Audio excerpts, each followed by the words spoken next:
na mshikamano mmoja kama wa Kenya. Nembo ya taifa la Kenya. Thank you. Mheshimiwa Rais, kuhitimisha tafrija hizi za kijeshi ni muhuri wa umma, the public seal, Republic of Kenya. Mgeni wetu rasmi, kwa sababu ya uzito wa muhuri huu, wanajeshi hawa wataenda kuuzindua upande ule wa pili, na utaweza kutazama, na nitawaalika sote tuweze kuelekeza macho yetu kwenye runinga zetu na hali kadhalika walioko hapa mbele kuweza kutazama wanajeshi hawa wakizindua muhuri huu wa umma, katika lugha ya Kimombo, the public seal, Republic of Kenya. Muhuri wa umma wa Kenya ni alama rasmi, Mheshimiwa Rais, inayotumika kuthibitisha nyaraka rasmi za serikali, na hali kadhalika inaashiria mamlaka ya serikali kuleta uhalali na uhalisia wa kuthibitisha kwamba hati hizi ni rasmi, na hali kadhalika kuleta ukuu wa jamhuri yetu ya Kenya. Wakienda kuzindua rasmi hivi sasa muhuri huu wa umma.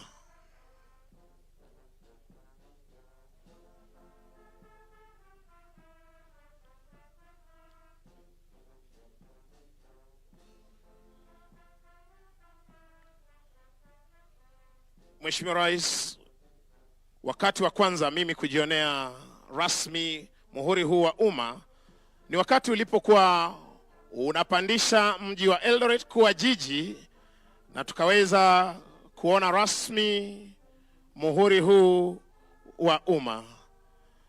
Tuwapigie makofi mazuri tafadhali wanapohitimisha tafrija hizi za kijeshi. Kwa heshima tarudisha kwake Hops aweze kuendelea. Mheshimiwa Felix Kosgei. Thank you. Your Excellency, distinguished ladies and gentlemen, you may kindly take your seats. Your Excellency, the Constitution now installed before us opens with a preamble. This preamble is the soul upon which our constitutional order rests. In its words, the people of Kenya honor the generations whose struggle brought freedom and justice to our land, affirm the values by which we seek to live, and declare the nation we resolve to build. It is therefore befitting that these words should be voiced today by a new generation of Kenyans, the inheritors of the constitutional promise and the custodians of its future.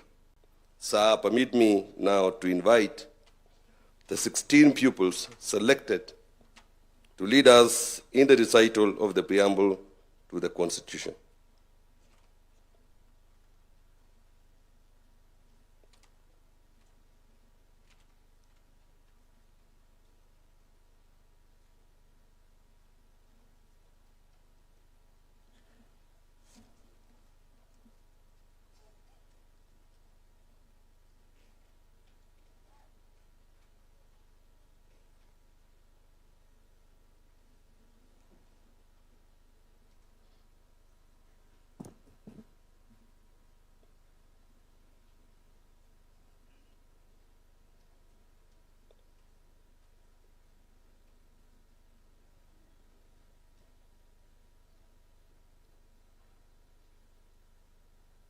Your Excellency, distinguished ladies and gentlemen, may we all kindly rise for the recital of the preamble to the Constitution set out on page 7 of the program. Page 7 of the program.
evening, Your Excellency, honorable gentlemen and women. Before you is Jamhuri High School and Pangani High School, presenting to you the recital of the preamble of the 2010 Constitution of Kenya.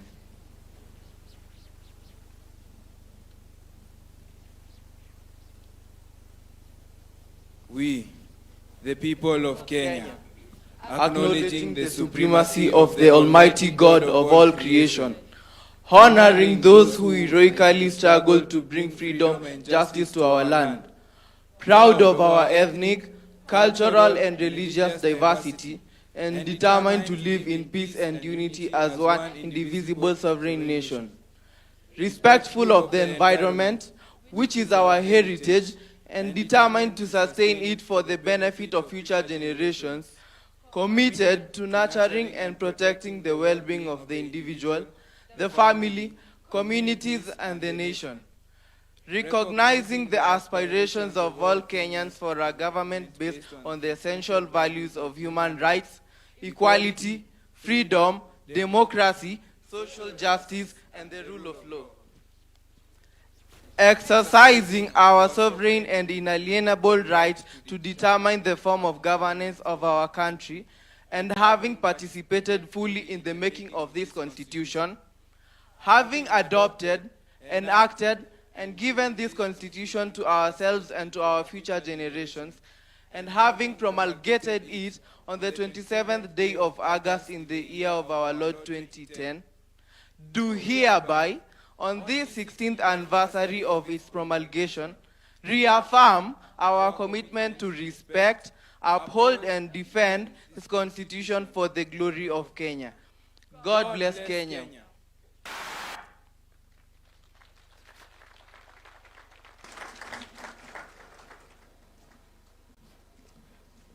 Your Excellency, distinguished ladies and gentlemen, you may kindly take your seats.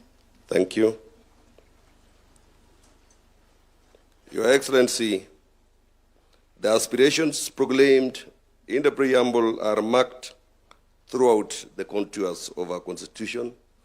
Among its most consequential reforms were devolution and the establishment of constitutional commission and independent offices. Devolution brought government resources and decision-making closer to the people. Constitutional commissions and independent offices were established to protect the sovereignty of the people, secure observance by all state organs of democratic values and principles, and promote constitutionalism. Through these institutions, the Constitution was intended to take root across the Republic and find expressions in the daily lives of Kenyans. 16 years on, this Katiba Day provides an occasion to account for how faithfully these institutions have discharged their mandates and how meaningfully their work has advanced the constitutional promise. Are our institutions protecting rights and serving citizens? Are they strengthening accountability? Are their constitutional mandates producing measurable improvements in the lives of the people? These questions lie at the heart of today's symposium. They guide this national examination of the progress made, the obligations that remain, and the work required to give full effect to the Constitution. That work calls for sustained coordination amongst the institutions established under our constitutional order. Within the organization of the national government, the office of the Deputy President is responsible for coordinating relations between the two levels of government and facilitating engagement with constitutional commissions and independent offices. It is pursuant to that mandate that His Excellency, the Deputy President, has provided leadership in convening the 2026 Katiba Day Symposium and shaping its constitutional accountability agenda. To set the context for the proceedings and frame the constitutional responsibilities that will guide our deliberations, it is now my singular honor and privilege to invite the Deputy President to address this symposium and thereafter invite His Excellency the President to make his remarks. Sir, distinguished ladies and gentlemen, His Excellency the Deputy President.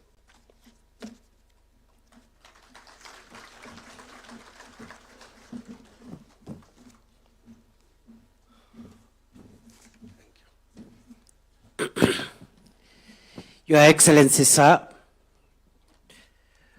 I ride on all the protocols that have been established already and would like to say the following before I invite you, Your Excellency. That on a moment like this one, 5 things, at least for me, ran through my mind. The first is on the 16th anniversary of celebrating the constitution that we established for ourselves to guide the creation of a modern Kenya. It is an occasion to look at how far we have traveled in the journey of living up to the aspirations of our Constitution as captured in the preamble, which has just been recited for us, but also in the foundational articles of the Constitution that form the bedrock upon which our constitutional architecture is raised. These foundational articles define Kenya as a democratic multi-party state. It defines the territory of Kenya in Article 5, where it stretches from, and the subnational units that constitute Kenya, the 47 counties of our republic. It defines us as a multicultural, multi-ethnic, multiracial, multi-religious society determined to live together as one sovereign, indivisible nation. Your Excellency, it is a good time for us to reflect on how far we have advanced our sovereignty and the sovereignty of the people of Kenya, how far we have kept the unity of our nation, and how far we've traveled in forging tolerance and finding strength as a nation in our diversity. The second item, or the second theme that runs through my reflection on a day like this as a citizen of Kenya, is how far again in those 16 years, Your Excellency, we have been able to perfect our vertical relationships. Looking at the Constitution, a relationship is envisaged between those who act on behalf of the state and the people. The relationship between the legislature, judiciary, and the executive at the national level, and the executive and the legislature at the county level, and also holders of constitutional commissions and independent offices. How the 3 arms of government and the 2 arms of government at the county level relate to one another, and especially relate to the citizens of Kenya, the vertical relationship. Number 3 is the horizontal relationship among the arms of government themselves and the levels of government, and how we have come to perfect devolution, to respect the independence of the judiciary, to respect the independence of the legislature, how far the legislature has been a check on the executive, and how far the judiciary has helped us to interpret the laws of our land. That is the third thing that runs through my mind. But there is a fourth theme that runs through my mind, Your Excellency, And this is the software of our nation. Our Constitution envisages that this nation, other than the development we do for ourselves, will be run on the basis of certain values, national values, and principles of our governance. Article 10, read together with Article 232 of the Constitution, provides the software of our nation. And the question is, to what extent have we been patriotic? To what extent have we advanced the rule of law, human rights, democracy, environmental sustainability, accountability, the values of the public service in Article 232, etc., etc. And I think on a day like this one, we will be listening to one another to find out what journey we have covered and where the gaps are, so that we can perfect our nation's software as we also strengthen its hardware. Finally, Your Excellency, on a day like this one, I and perhaps a few others in this room are curious to reflect on the 16 years that we have taken to advance the requirements of the two legs on which our country and our democracy is founded. These two legs are found in the Bill of Rights, but they are also scattered everywhere else, including the preamble. The first limb is the limb of democracy and the need to advance a nation founded on human dignity and human rights and democratic ideals. But there is a second limb, Your Excellency. And this is the limb that you invited us to begin a conversation on as we look towards a Kenya beyond 2030. And this is the limb of prosperity. I dare say, Your Excellency, before I invite you, that as you reminded us when you were launching this conversation, that the aspiration of our constitutional order is very much about democracy, but it's also very much about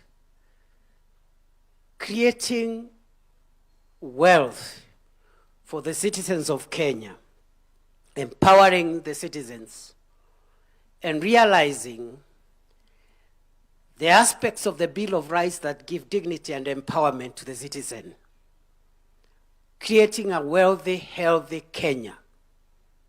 Rights that have been ignored for some time now around decent housing, their right to health, the right to access the things that make life convenient and comfortable. And I dare say, Africa, Kenya, the developing world must not shy away from pursuing wealth and talking about wealth creation as much as we advance democracy.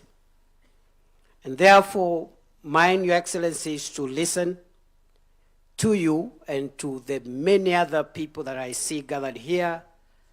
I see the fathers of our Constitution present here.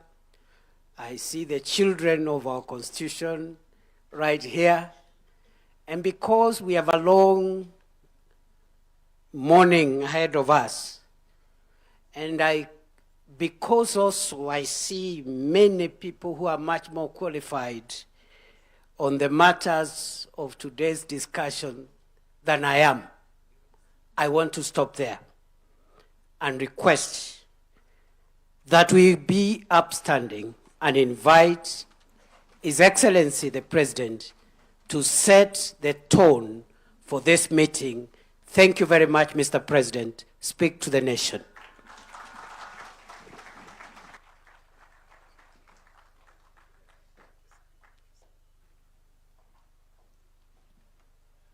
Thank you very much. Please, let's take our seats. Asante sana.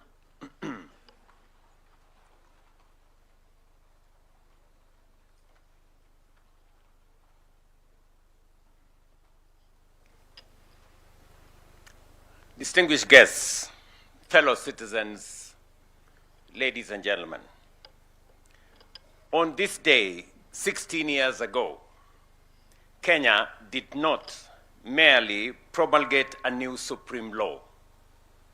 We entered a new constitutional order and renewed the covenant upon which our republic is established. Generations of Kenyans had struggled and sacrificed for this moment. They wanted a nation governed not by the whims of the mighty and powerful, but by the sovereign will of the people. A nation in which authority would be restrained by law, public office exercised as a trust, and every institution held accountable to the citizens it serves. With that in mind, Katiba Day, 16 years later, must be more than an annual anniversary. It must be a day of national accounting. We must take a collective pause and reflect on a few critical questions. Have we faithfully implemented the Constitution? Have we exercised the authority it confers upon us responsibly? Have we effectively delivered the rights that the Constitution guarantees? And have our institutions fully honored the purposes for which they were established? These questions apply to the executive, to Parliament, to the judiciary, to the national and county governments, to constitutional commissions and independent offices, and to every state and public officer. Ladies and gentlemen, our Constitution performs two equally important principles. First, it restrains power. It shares authority, establishes checks and balances, protects fundamental freedoms, and provides remedies against abuse. Second, it manages power. It commands the state to govern, protect, and provide, and progressively realize the social and economic rights of the people. Our responsibility is to uphold both obligations. Power must be managed and rights must be assured. That is why Article 43 is central to any honest assessment of constitutional implementation. It guarantees every person the right to the highest attainable standards of health, accessible and adequate housing, and reasonable standards of sanitation, freedom from hunger, and adequate food of acceptable quality, clean and safe water in adequate quantities, social security, and education. It further declares that no person shall be denied emergency medical treatment and requires the state to provide appropriate social security to persons unable to support themselves and their dependents. These are not ornamental provisions placed in our Constitution. They are fundamental rights. Article 21 requires the state to take legislative, policy, and other measures, including the setting of standards, to achieve the progressive realization of what I have stated. But progressive realization does not mean indefinite postponement. It recognizes that resources are finite, but requires every government to take reasonable, deliberate, concrete, and measurable steps towards fulfilling these rights. Progress must therefore be visible in whether a mother can obtain health care, whenever and whether an emergency patient is treated before being asked for pay, whether a family has clean water, whether a child can attend school, and whether a citizen can afford a decent home, and whether a vulnerable person can live in dignity. To my mind, therefore, the ultimate test of the constitutional implementation is not how often we quote the Constitution or invoke constitutionalism. It is how closely the daily experience of the citizens reflect the promise of the Constitution.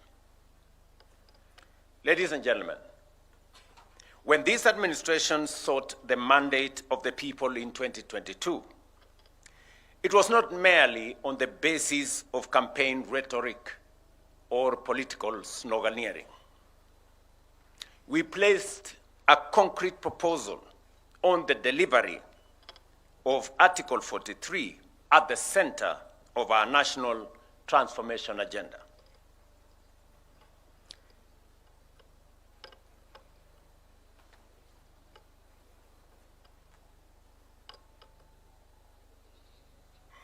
Universal health care, affordable housing, food security, education, and social protection became central pillars of our national transformation plan. The bottom-up economic transformation agenda was, from the outset, designed as an instrument for the implementation of the Constitution.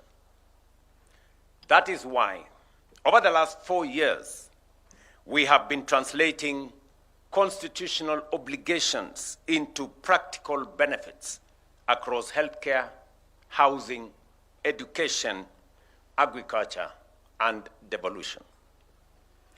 More than 32 million Kenyan citizens are now registered, with 8 million being treated by Social Health Authority. Over 100,000 community health promoters are servicing households, and the 922 Lifeline is strengthening access to emergency care. More than 274,000 affordable homes are under construction, creating 1.1 million jobs. We have also recruited more than 100,000 teachers and constructed 23,000 classrooms to boost education outcomes, and rolled out a new funding model for our university education. At the same time, agricultural reforms are increasing food production reducing agricultural inputs, putting more income into farmers' pockets, and strengthening service delivery through county governments. By no means is this work complete. Significant steps remain. Nevertheless, these interventions demonstrate that the promise of our new constitution is steadily becoming the lived experience of more Kenyans today than was the case before. This same constitutional obligation must now guide the national conversation on Kenya beyond 2030. As we consider the country we want to build beyond the present development horizon, we must not begin, and we will not be beginning, from a barren place. The Constitution has already defined our destination, and that is a democratic, prosperous, equitable, and inclusive republic founded on human dignity, social justice, sustainable development, and the sovereignty of the people. The task before us is to translate that constitutional destination into a coherent national development charter. We must determine how the next generation of growth will deliver the rights guaranteed in the Constitution, how devolution will unlock the potential of every part of Kenya, how innovation, technology, and enterprise will expand opportunity, how economic progress will be reconciled with environmental stewardship, and how Kenya's choices will protect rather than mortgage the future of generations yet to come. Kenya beyond 2030 must therefore be more than a new economic blueprint or a catalogue of projects.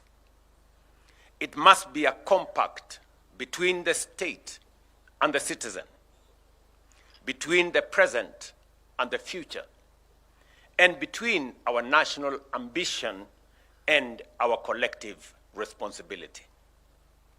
Let me repeat that. Kenya beyond 2030 must therefore be more than a new economic blueprint or a catalogue of projects. It must be a compact between the state and the citizens, between the present and the future, and between our national ambition and our collective responsibility. Its success will not only be measured by the size of our economy, the height of our buildings, or the reach of our infrastructure. It will be measured by the dignity, opportunity, security, and quality of life enjoyed by every citizen.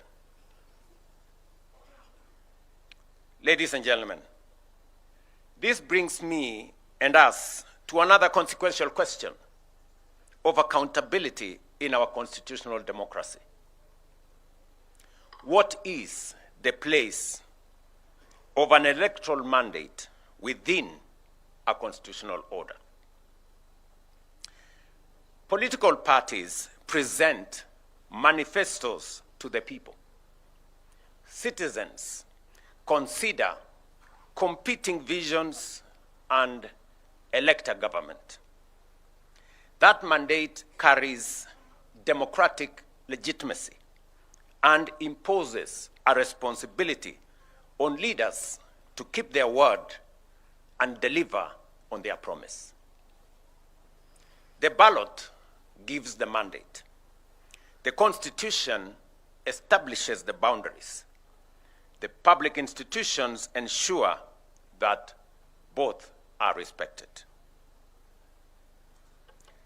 How much constitutional space must an elected government have to implement the program upon which it was elected. When that program is challenged, how should courts distinguish between reviewing constitutionality and making policy choices constitutionally entrusted to elected institutions? When a court finds that a policy violates the Constitution, how should the executive and parliament respond promptly and constructively? How should courts protect rights while remaining attentive to institutional roles, public resources, and practical consequences of their decisions? How do we preserve constitutional review without unnecessarily paralyzing legitimate government action? How do we ensure that checks and balances remain instruments of accountability and holding government to account rather than pathways to institutional gridlock? These questions do not constitute any attack on any institution or infringement on any institution. Judicial independence is non-negotiable. Courts must remain free to interpret the Constitution, protect rights, and invalidate unlawful action. Equally, executive, legislative, and judicial authority all derive legitimacy from the people and must be exercised in their service. Where a government acts unlawfully, it must obey the courts and correct its course. Where lawful policy choices fall within the constitutional authority of elected institutions, that democratic space must also be respected. Ladies and gentlemen, accountability also requires us to confront difficult moments in our recent national life. During the protests of 2024 and those that followed, young Kenyans and other citizens exercised their constitutional freedoms to speak, assemble, demonstrate, picket, and petition public authorities. Their message was clear. They wanted to be heard. They demanded greater accountability, better government, and a meaningful place in shaping the future of their nation. Those demands were not an assault on democracy. Peaceful protest, criticism, and dissent are essential to democracy. Yet, those protests also presented our republic with a profound constitutional question. How do we protect the citizens' right to protest while at the same time fulfilling the state's obligation to preserve constitutional order? The Constitution itself provides the starting point. Article 37 protects the right of every person peaceably and unarmed to assemble, demonstrate, picket, and present petitions to public authorities. That protection must be real. No Kenyan should lose their life, liberty, or dignity merely for criticizing government expressing an unpopular opinion, or participating in peaceful demonstration.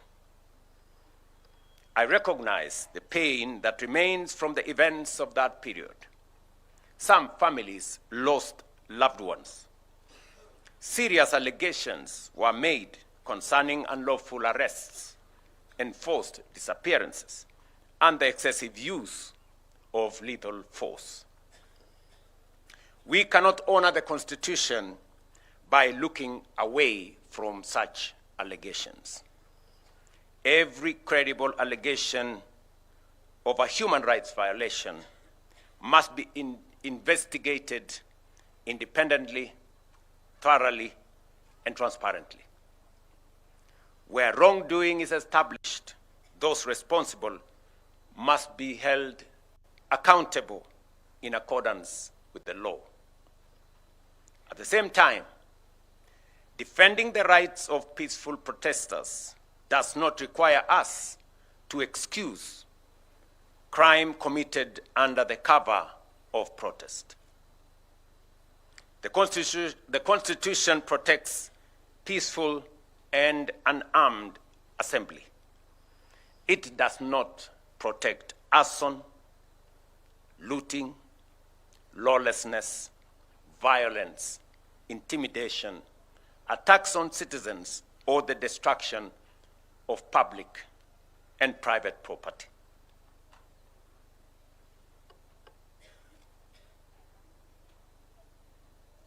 Sorry.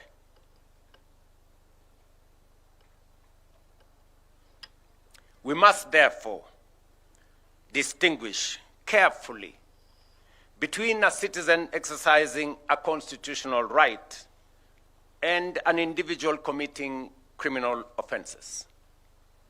We must neither criminalize protest because of the actions of a few, nor legitimize criminal conduct merely because it occurs in the course of a protest.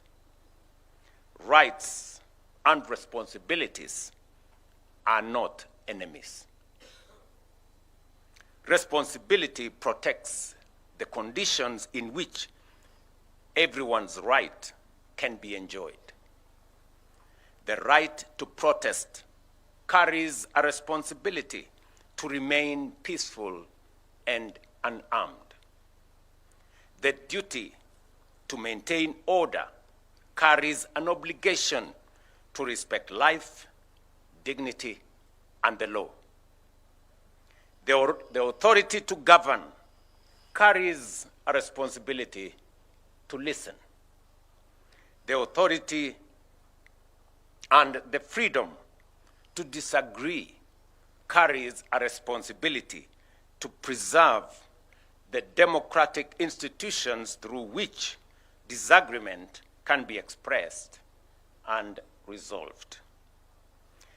Government belongs to the people.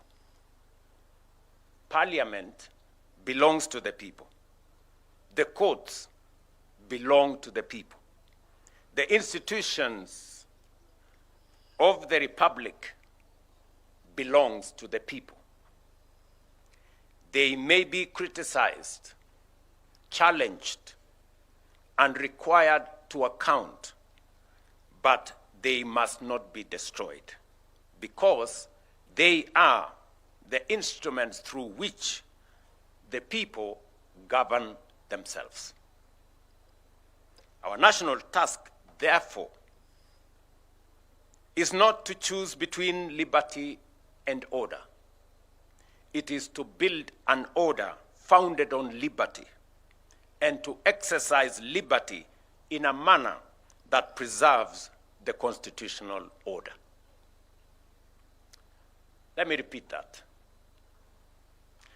Our national task, therefore, is not to choose between liberty and order.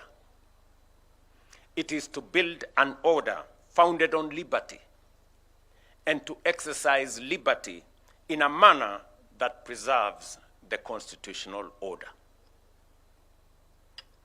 Ladies and gentlemen, the Constitution belongs to all of us. Its authority binds all of us. Its rights protects all of us. Its responsibilities call on all of us to account. Accountability cannot end with defending institutional territory, observing procedures, or publishing reports. Ultimately, we must account for outcomes, whether we have protected the sovereignty of the people, upheld human dignity, preserved constitutional order, used public resources responsibly, and brought the rights guaranteed by our Constitution within the reach of more citizens. 16 years ago, we gave ourselves a transformative Constitution. Our responsibility today is to fulfill its promise and build a democratic, prosperous, and transformed republic. That is the meaning of Katiba at 16. What we now say, Kenya yetu, wajibu wetu. I know there will be a robust conversation after this. I just thought of provoking us to have a conversation in this context as we celebrate our Constitution. And it is a moment for us to reflect collectively as a nation, not pointing fingers, not avoiding responsibility, not trying to excuse what is not right, but to honestly talk not at, but with each other. Thank you very much, and God bless you.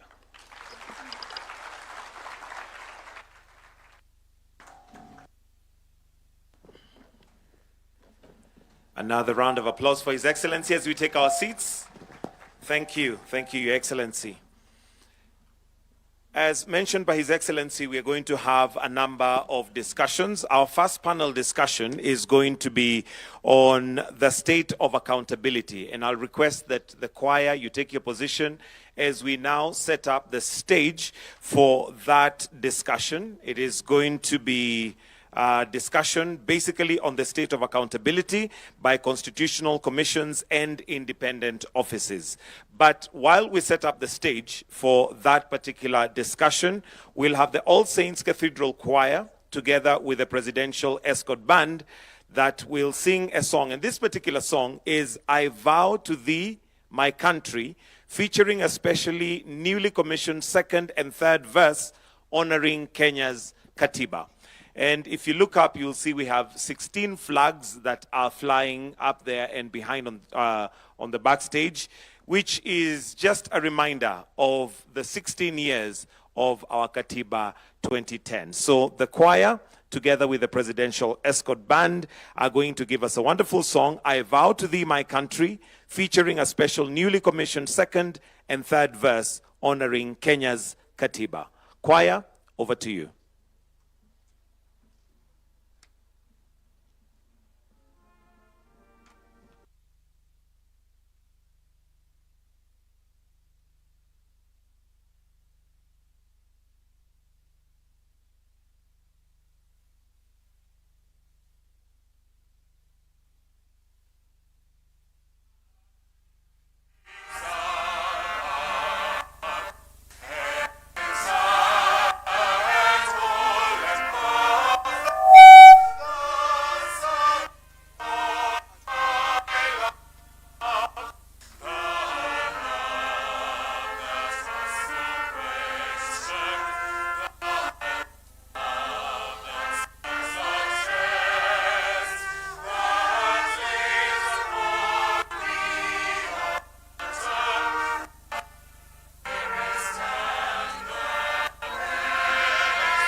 Thank you very much for that wonderful presentation. And before we get to the panel discussion, allow me, Your Excellency, to invite Honorable Dorcas Agei-Kodwor, the Attorney General, the state law, to make some submissions before we then have the panel discussion, which will be looking at the state of accountability. Welcome.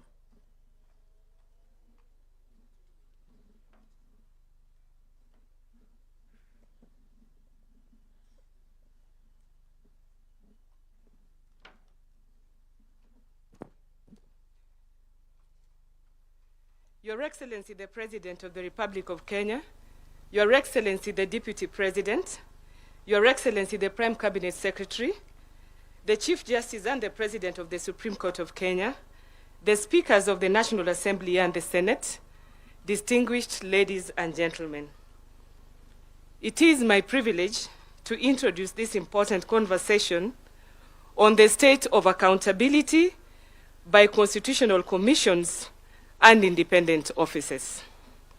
Some experts say that constitutionalism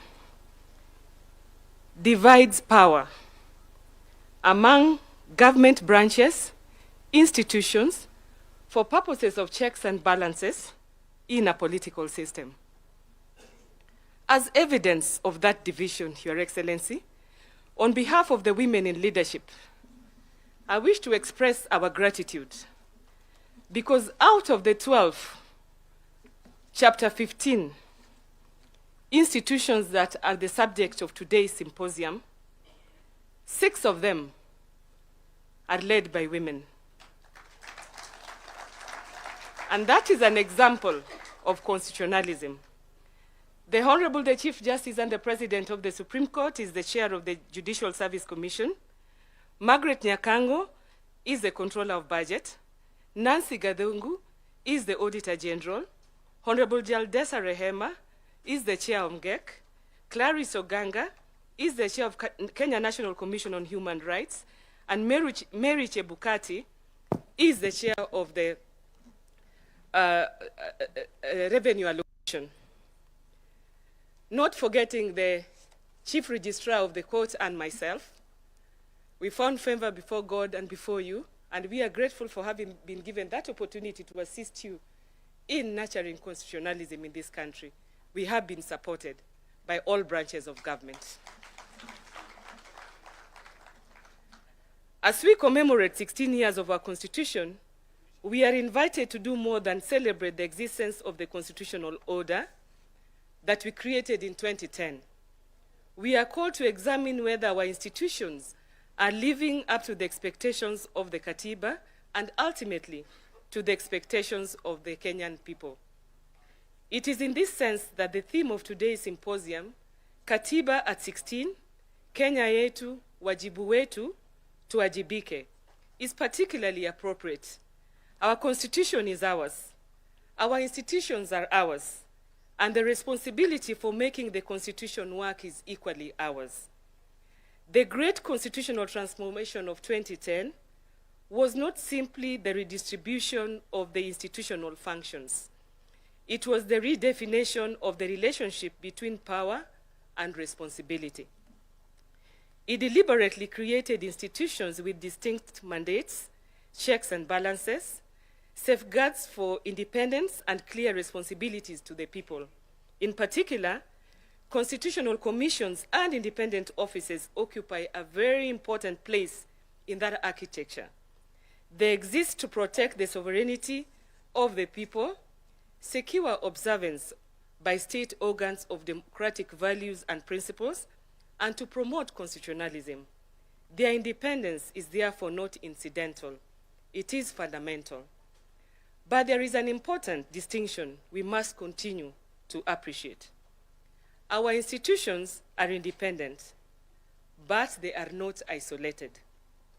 Indeed, one of the enduring lessons of 16 years of constitutional implementation is that independence and interdependence must coexist. The Constitution does not contemplate institutions operating as a separate island or separate islands. It gives institutions distinct mandates, but places all of them within one constitutional operative framework, serving one sovereign, the people of Kenya. A commission may be independent in the exercise of its mandate, but the fulfillment of that mandate will often require engagement with Parliament, the executive, the judiciary, other commissions and independent officers, county governments, and citizens. The Auditor General may identify questions concerning the use of public resources. The Ethics and Anti-Corruption Commission may confront questions of integrity and corruption. The Commission Administrative of Justice may address maladministration. The Kenya National Commission on Human Rights may raise questions touching on the protection of rights and freedoms.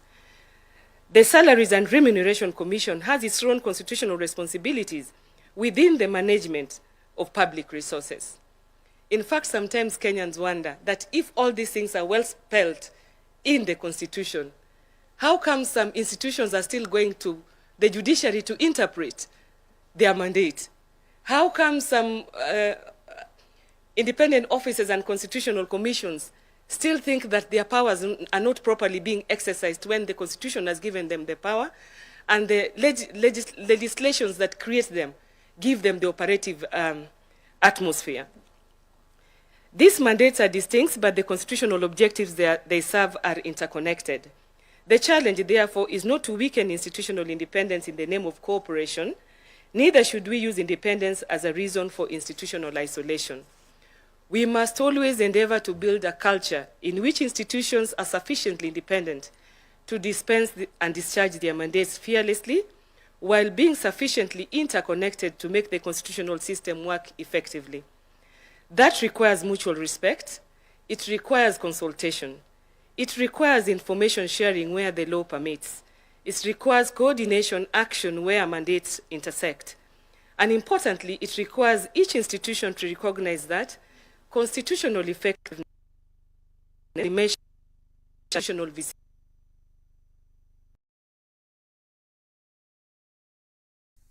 Distinguished ladies and gentlemen, this brings us to another important question for Katiba 16. Are our institutions as strong as the Constitution requires them to be? Institution building is not an event. It is a continuous constitutional responsibility.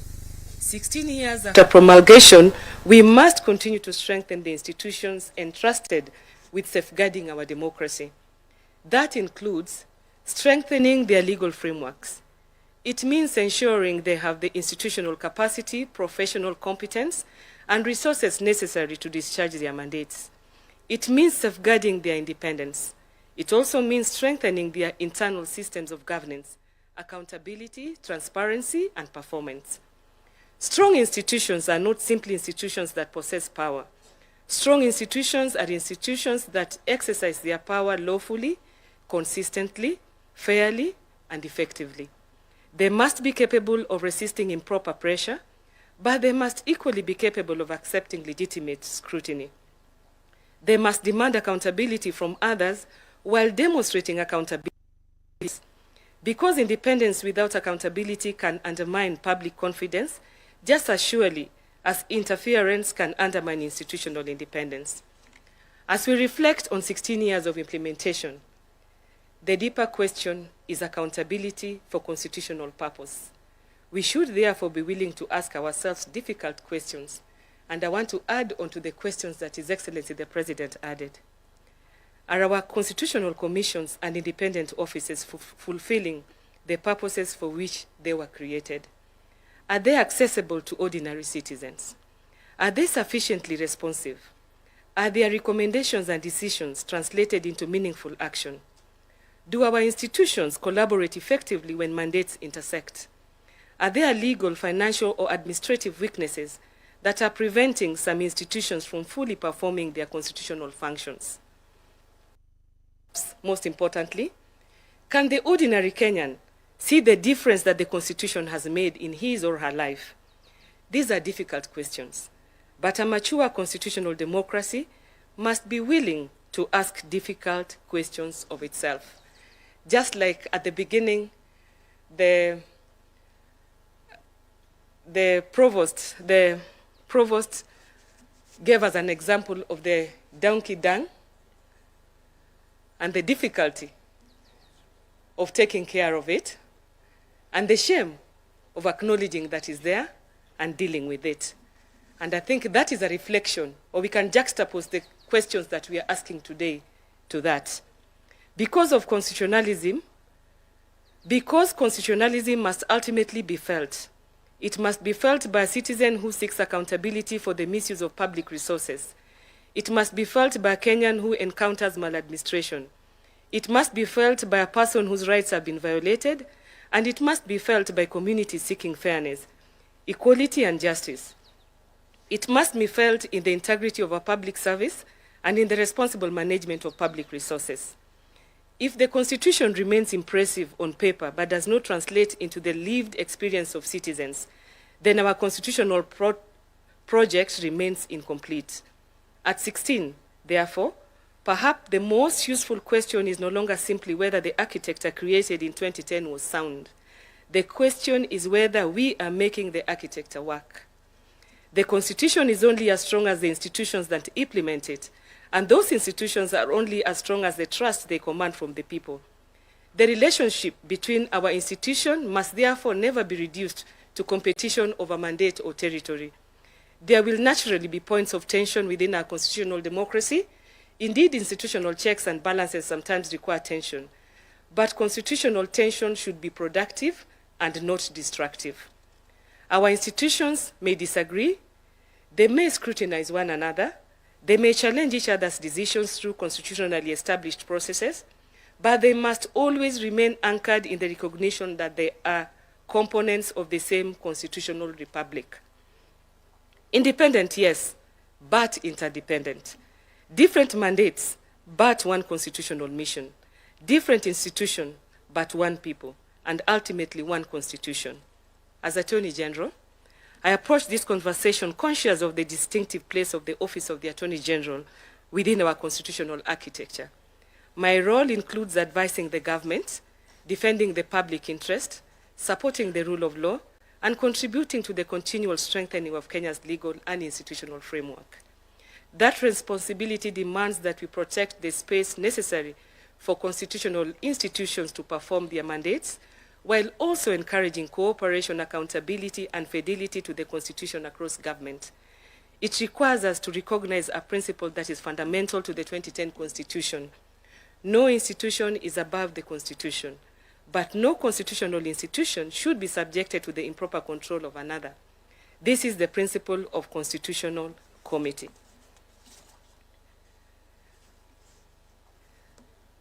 The session, therefore, provides an important opportunity for honest institutional reflection. We should celebrate what has worked over the 16 years, but we must also have the courage to identify where institutional practice has fallen short of constitutional expectation. Katiba 16 should not merely be an anniversary. It should be a checkpoint, a moment at which we ask, what have we built? What must we strengthen? What must we change? And what must we do differently over the next 16 years to ensure that the constitutional promise is more fully realized? This morning, we are privileged to hear from the institutions that occupy some of the most consequential spaces in this constitutional accountability and architecture.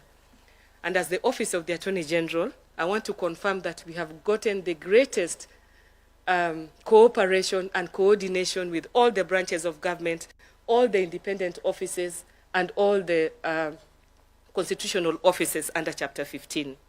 We are honored this morning to have with us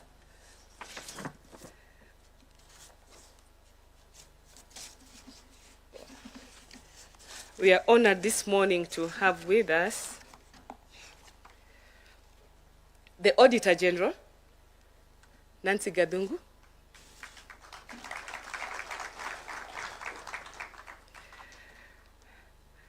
Bishop Oginde of the Ethics and Anti-Corruption Commission, Charles Orinda, Commissioner on Administrative of Justice,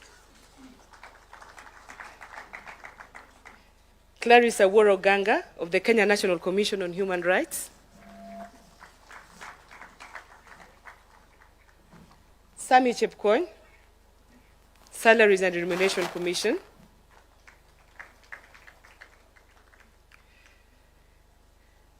This gentlemen and ladies represent different mandates. But beneath those mandates lies one common constitutional responsibility: to protect the public interest and to ensure that public power remains faithful to the people. I therefore invite them to speak candidly, tell us what is working, tell us where the gaps remain, tell us what threatens institutional effectiveness, tell us where greater interagency cooperation is required, tell us how we can strengthen our institutions without compromising their independence, and tell us what must be done to ensure that 16 years after promulgation, Kenya continues moving closer to the constitutional republic envisioned by its people in 2010. I would therefore invite the panelists to reflect candidly on the progress made over the last 16 years, the lessons learned that have emerged, the challenges that remain, and the opportunities for strengthening accountability and institutional effectiveness going forward. Because ultimately, the test of our Constitution will not simply be the beauty of its text. It will be the strength of the institutions it created, the integrity of those entrusted with public power, the accountability of those institutions to the people, and the extent to which every Kenyan can say that promise of the Constitution is becoming a lived reality. With those few remarks, it is now my pleasure to invite our moderator, Eric Latif, to lead us into this discussion.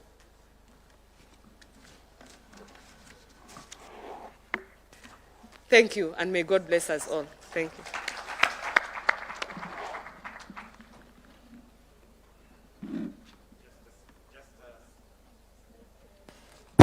A slight change on the moderator. We'll have Ibrahim Karanja, who's a senior reporter from Nation Media Group, who's going to moderate this session. So Ibrahim, karibu. Please, let's go straight to the Q&A and do that.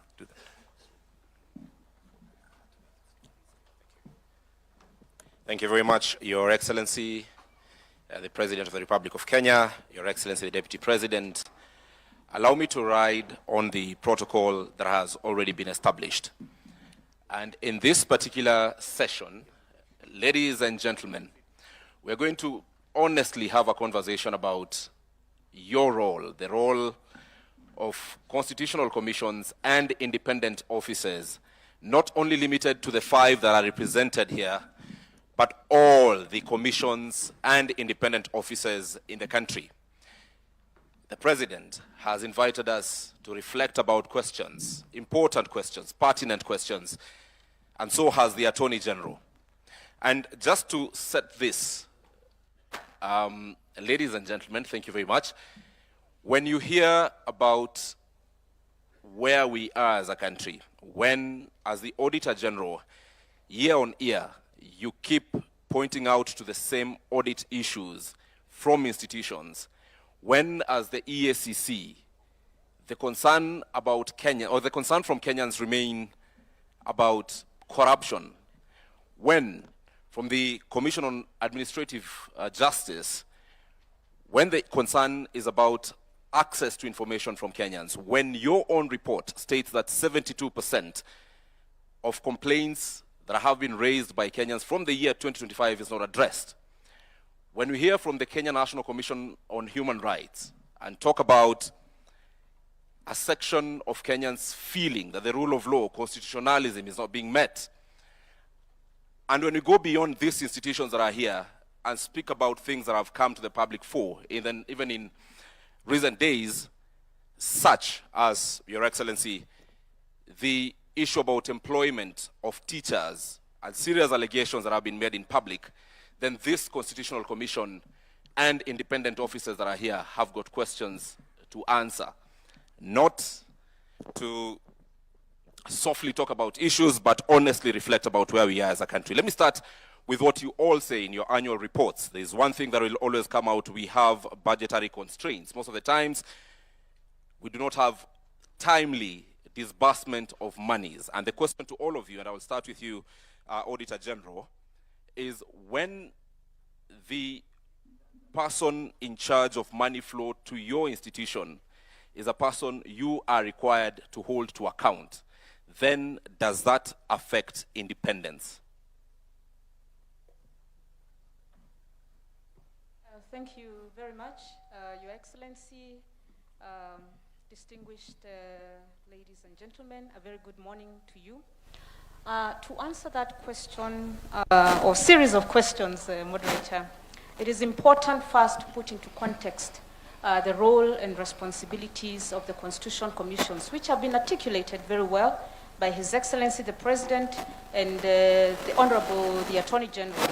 And that is to protect the sovereignty of the people, to secure the observance of democratic values and principles by all state organs, and to promote constitutionalism. It would be remiss of us to go straight into the challenges. It is important first to give a report card to the citizens on what have we achieved, how have we worked well with government, what remains to be done, and how do we agree on the way forward collectively. And there are various achievements that have been made across the board. We have looked at our assessment against 7 key pillars under Article 10 of the Constitution on the national values and principles of governance. Very, very key in constitutionalism. One is anchoring constitutionalism and the rule of law, strengthening public finance and fiscal discipline, advancing democratic electoral and security sector governance, combating corruption and enforcing integrity, promoting equity, cohesion and land justice, and equitable access to essential public services. And these have been addressed by His Excellency the President. They've also been addressed as the roles and responsibilities of constitutional commissions and independent offices. And there are achievements that have been made in this country. And we must, of course, recognize that achievements have been made. 16 years down the line, we are not at the same place that we were 16 years in 2010 when Kenyans made the decision that we needed another roadmap in terms of constitutionalism. Now, to the questions you've asked, what affects us in terms of delivery? Despite the progress that we've made, despite the outcomes on citizens, because under those pillars, there are real felt outcomes on citizens. And citizens measure performance and productivity, because now we've moved from performance to productivity. They measure it on their own living, felt experiences, not on what they hear has happened in other areas, or for other people, or in other towns. They ask themselves, yes, we have had these statistics, we have had these issues being raised at national level, how has it translated into an outcome, into a result in my life? So we've seen issues when we raise audit reports in terms of improvements. We've seen changes in policies. We've seen amendments to laws. We've seen directives even from the National Treasury on accountability. And that is progress, because it means whereas previously funds may have been misused or misallocated, or there was outright theft, then the Constitution Commissions, based on their mandate, whether to audit, whether to control the budget, whether to go after the criminal elements who are, where there is corruption or who are stealing, or whether to adjudicate cases of mismanagement of public resources.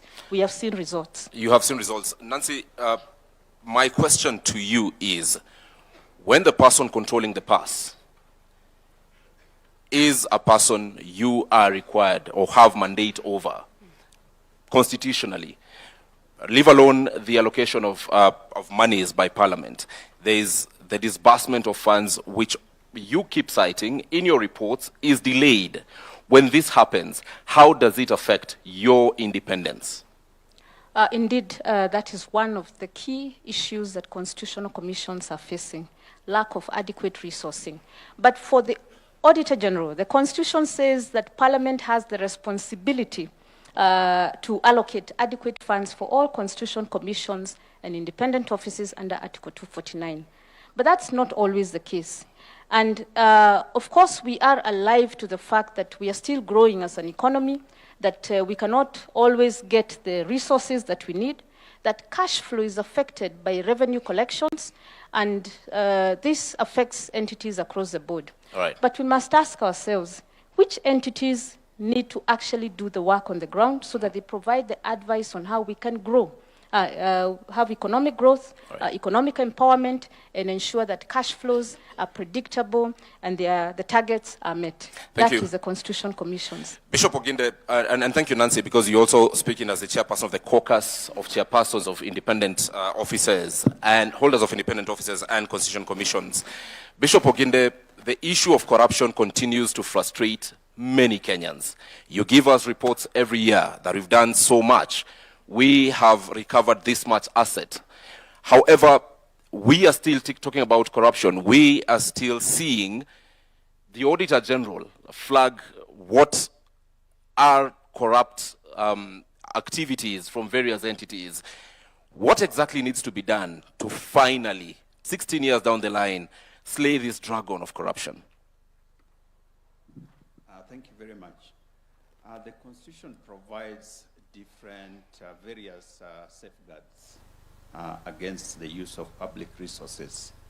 I think the greatest and most important thing we need to do as a nation, in line with the Constitution that we have given to ourselves, is for all of us to appreciate that the resources that have been allocated and given sacrificially by Kenyans need to be used for the purposes for which it has been allocated. That when any of us takes any of that and uses it for their own private gain, it affects every individual. So there's a need for a change of mindset. All of us who have been given responsibilities in any public office, that office is held in trust for Kenyans. And the resources that come to us are not for us to use. Unless and until we have that change of mind, we will continue to talk about corruption. And I can say authoritatively, laws alone will not give us the results that we are looking for. It will take our personal responsibility as individuals in every office where we find ourselves to recognize that the money that I have is not for me to use for myself. It is for the public good. When that is done, then our work will be more of a monitor. You know, a few people who may be making noise in class, we will try and help them not to make that noise. But when that responsibility is not there, then we'll continue chasing each other around the compound. We always talk about the ideal situation, Bishop Oginde. Today, it's 16 years after the 2010 Constitution. Let us be real. Yes. Let me ask you a very uncomfortable question. Yes. Which category of leaders do you find easy as EACC to investigate, and which category of leaders do you find very difficult to investigate? I don't think there is any category that is easy or difficult, because corruption is a very personal thing. Now, to answer your question more directly, any person who is in office and is being investigated within the same office where they are leaders, it becomes very difficult, because those people can interfere with the evidence that we need. Those people can make sure that we don't get the documents that we need. That person can deal with any person who wants to be a witness to what has happened. So any person who is in office that we are at the same time investigating, it becomes very difficult. Whether they are at the lower level or at the highest level. At that point, those persons holding office are seated here today. Yes. His Excellency the President, the Deputy President, Cabinet Secretaries, Governors are seated here today. Right. What would you tell them that we need or they need to stop doing so that it's easy for you? Very simple question. Speak to them directly. I think I have already said. The first thing to each and every one of us sitting here, including those who are here on the platform, we must recognize that the resources in our hands are not ours to use for personal gain. That's where it starts. If each one of us were to do that, our work will be very easy. All right. Now, secondly, our constitutional commissions are not just EACC. Our constitutional commissions are mandated by the Constitution to do the work that they're supposed to do. We have seen situations where we are going to investigate or try to find out information from an individual all of us seated in this room. And some of us, His Excellency has just said, we must honor and respect the Constitution. So if we are called upon to respond to any constitutional commission or independent office, let's take it that the Constitution is the one inviting you. It's not Oginde. It's not Gadungu. It's not, it is the Constitution in calling you. We have seen situations where we are defying the constitutional mandates that have been given to us, and that undermines our work. That undermines your work. We'll be coming back to you because you will all agree with me that we have seen what I would call public relations from the Ethics and Anti-Corruption Commission. Very grand arrests, media presence. Then after that, many people would ask, then what next? And those are the questions we'll be coming to you to answer. But let me get to the Commission on Administrative Justice. A report you released just 2 days ago says 72% of complaints against institutions from the year 2025 have not been addressed.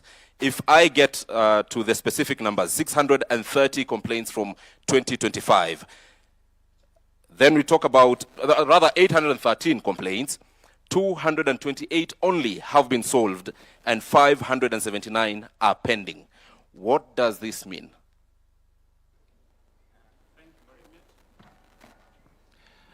Thank you very much for that question. I think before I answer your question, perhaps what we need to do is to ask the people who we try to ask these questions, whether they really understand, one, what our mandates are.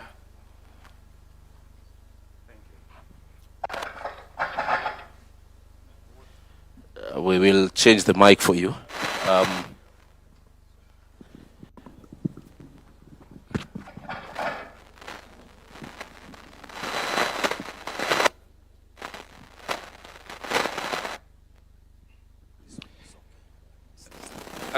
Yes, as I was saying, whether the people that we really are supposed to make accountable understands what it is that they are supposed to do.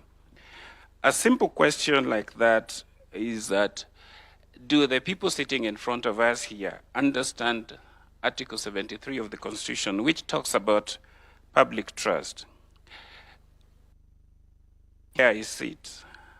I deal mainly with government officials, and there are certain things that are there in these constitutions called public values of public service, and this is captured in Article 232. Accountability, responsiveness, prompt and effective service provision to the people of Kenya.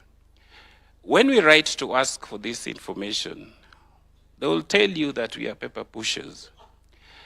They don't respond in time, and that explains why those complaints remain unresolved. So what have we done? I've been able to engage with the various MDAs. This week, I've been meeting the principal secretaries and MDAs that we had identified has many complaints not being resolved. And we realized that part of the reason is that they don't have a way of understanding what, when we write a letter to them, what does that mean? So we have been meeting at the Safari Park from the chief, the principal secretaries, the head of parastatals, the DGs, the chairperson, so that we explain to them why it is important when we ask the things that we ask. It means that there's a Kenyan somewhere needing the answers. Another thing is that there's the issue of government operating in silos. We all need to be able to respond to that question quickly, but you find that if you address, say, the pensions department, they will tell you, we have not gotten the information from TAC because maybe that's a delayed pension, or we have not gotten the information from Department X. Now, they don't have a referral mechanism where if we make an inquiry and somebody sitting there should be able to refer it to the relevant department to be able to act on it. And so this is why we are starting by training them, and we want to start at the top level. Very soon we are going to ask the permanent secretaries, the heads of various parastatals to come down so that we take them through what it means to resolve a complaint within the time that we require.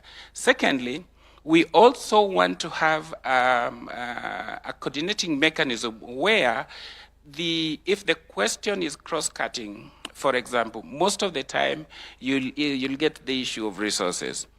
Treasury should be at the center of all these discussions, because if pension has not been paid, these people will say we have not received exchequer.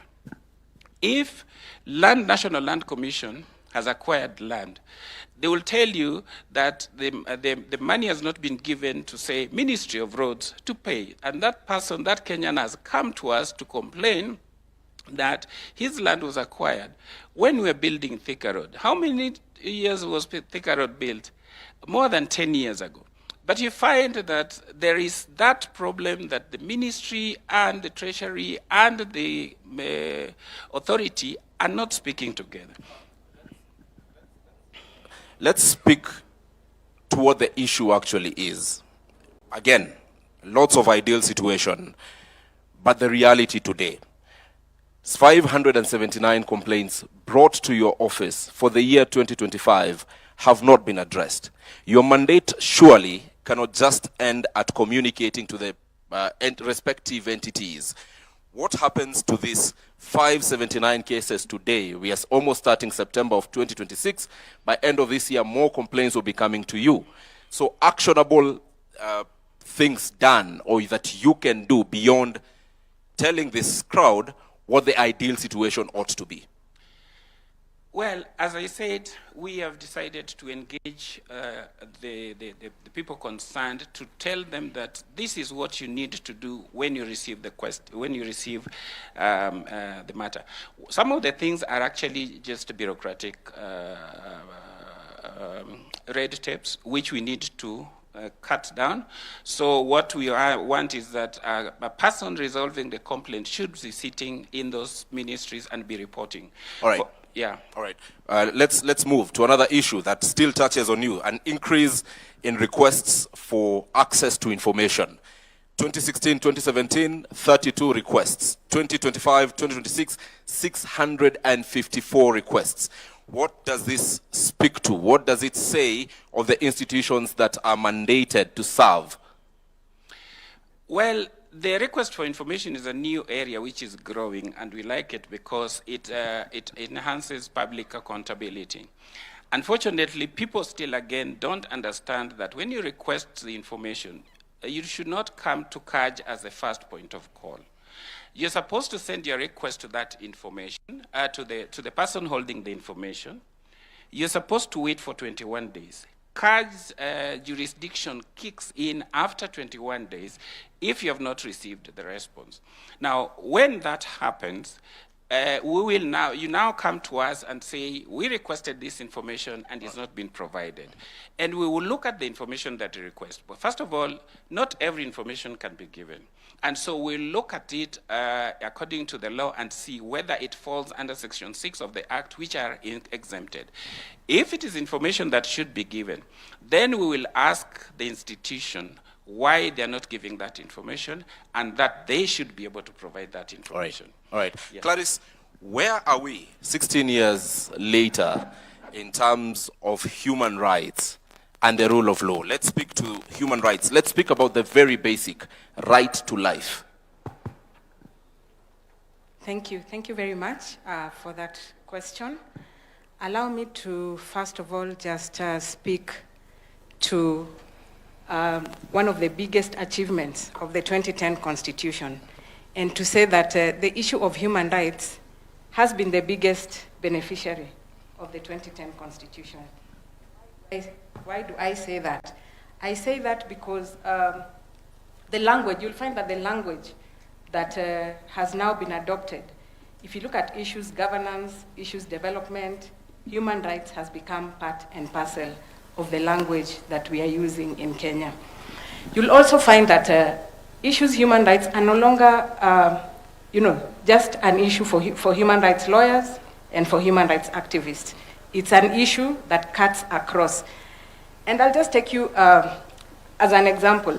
If you listened carefully to the speech by His Excellency, I think 90% of it spoke to issues human rights.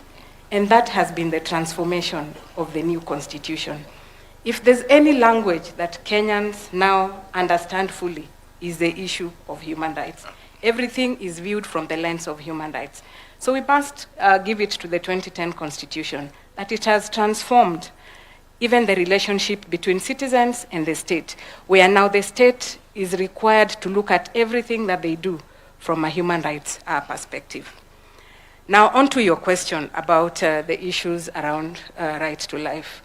You'll find that that's one of the rights that has been protected by the 2010 Constitution and provides that everyone has the right to life. And the right to life is not just about health issues, but it's also about who has the right to take away a life. And that's one of the issues that I think we've been grappling with here in Kenya. And I think it was acknowledged in the previous speeches that has been given, that sometimes life has been taken extrajudicially when it was not, legally taken away. So it's one of the biggest challenges that the Kenya National Commission continues to record. And unfortunately, the complaints that the Commission receives on this particular right has to do with complaints against the government, taking away life, illegally. And that's one of the rights that is really protected by the Constitution, and that as a country, we must ensure that we deal with that particular right, because the right to life is really fundamental. That once a life, as was stated by the President, once it's taken away, it's taken. You cannot bring it back. And yet, as a country, as a government, we are working towards improving the lives of citizens. It is true that the right to life is the most important, I must say. However, the question, and you have pointed out, that most of the times when KNCHR receives complaints about violation of this particular right, the blame falls squarely on the government. And we have seen actions by the government, for instance, on those people who were injured and those who died from previous protests. Compensation is currently ongoing. However, there is a question about not just compensation, but justice. If it touches on police officers, there is an officer who pulled the trigger. When families, when civil societies are following up on these issues, the investigative agencies, such as IPOA, would say, there are no people here who have recorded statements and such responses as you've had. Then the question by many Kenyans becomes, beyond compensation, what is the KNCHR doing to ensure that we walk towards justice? Because the many killings that we've seen, a very negligible number is currently being prosecuted in court. Very many people are free out there. So what is the KNCHR doing? Thank you very much. I think back to your question about accountability and issues around redress for human rights violations. It's important to note that compensation and reparations is just one facet of accountability and redress. And mainly, if you look at issues around reparations and compensation, they look at cases where the threshold for prosecution is quite low, and hence that direction of compensation and reparations. If you look at the cases that go to court, our courts require a very high threshold to prove a case. And you'll find that sometimes that's where our cases fail. You can only take a case to court that has evidence, that has witnesses, that meets a certain threshold. And that's where many of the cases fail. And that calls for reflection. Let me take this conversation to the Salaries and Remuneration Commission. Today, I'll give you very live examples that many Kenyans perhaps expected during the promulgation of the Constitution are issues we would not be dealing with 16 years later. Some counties are having healthcare workers on strike. Why? Because of remuneration and because of related issues. These are issues that many Kenyans thought with the establishment of the Salaries and Remuneration Commission, which advises on remuneration for public officers and actually sets remuneration for state officers, you would see this happening.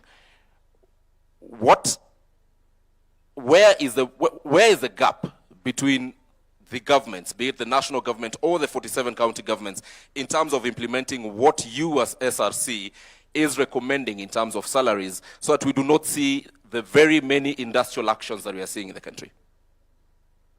Thank you for that question. First of all, I think I want to clarify that all levels and arms of government have been very, very cooperative with the SRC, at least during my time, in implementing the policy advisories that SRC have issued, both at national, county levels, judiciary, parliament, and the executive. So they have been compliant. The small gap you see that is still causing a bit of industrial issues is there are some policy and legislative gaps around remuneration, especially around collective bargaining. And we think, arising from the resolutions of the productivity conference that was concluded in June, we are accelerating those policy and legislative issues so that we close that gap. For example, let me give you an example. The way we negotiate CBS right now does not take into account the element of productivity. It assumes that the government always has all this money to pay people. But sometimes the fiscal space is tight. But we have already promised people that we are going to pay you like this, and like the industrial action that you are seeing now in the nurses, dates way back to 2017. You see? Once we tighten the policy and legislative framework around collective bargaining and generally how we compensate public officers and state officers, I think that will be a thing of the past, I assure you. All right, let me take this to the Attorney General, Dorcas Oduor, before I do another round of questions. Then I'll come to you for very few questions, perhaps 4 of them maximum, from any of you, touching on constitutional commissions and independent offices. But, AG, let me talk to you about encroachment. Last year at a forum like this, when the then chairperson of the caucus of chairpersons of constitutional commissions and holders of independent offices spoke here, he mentioned of the various challenges they were undergoing. One was funding, which we've already addressed, and the second one was encroachment.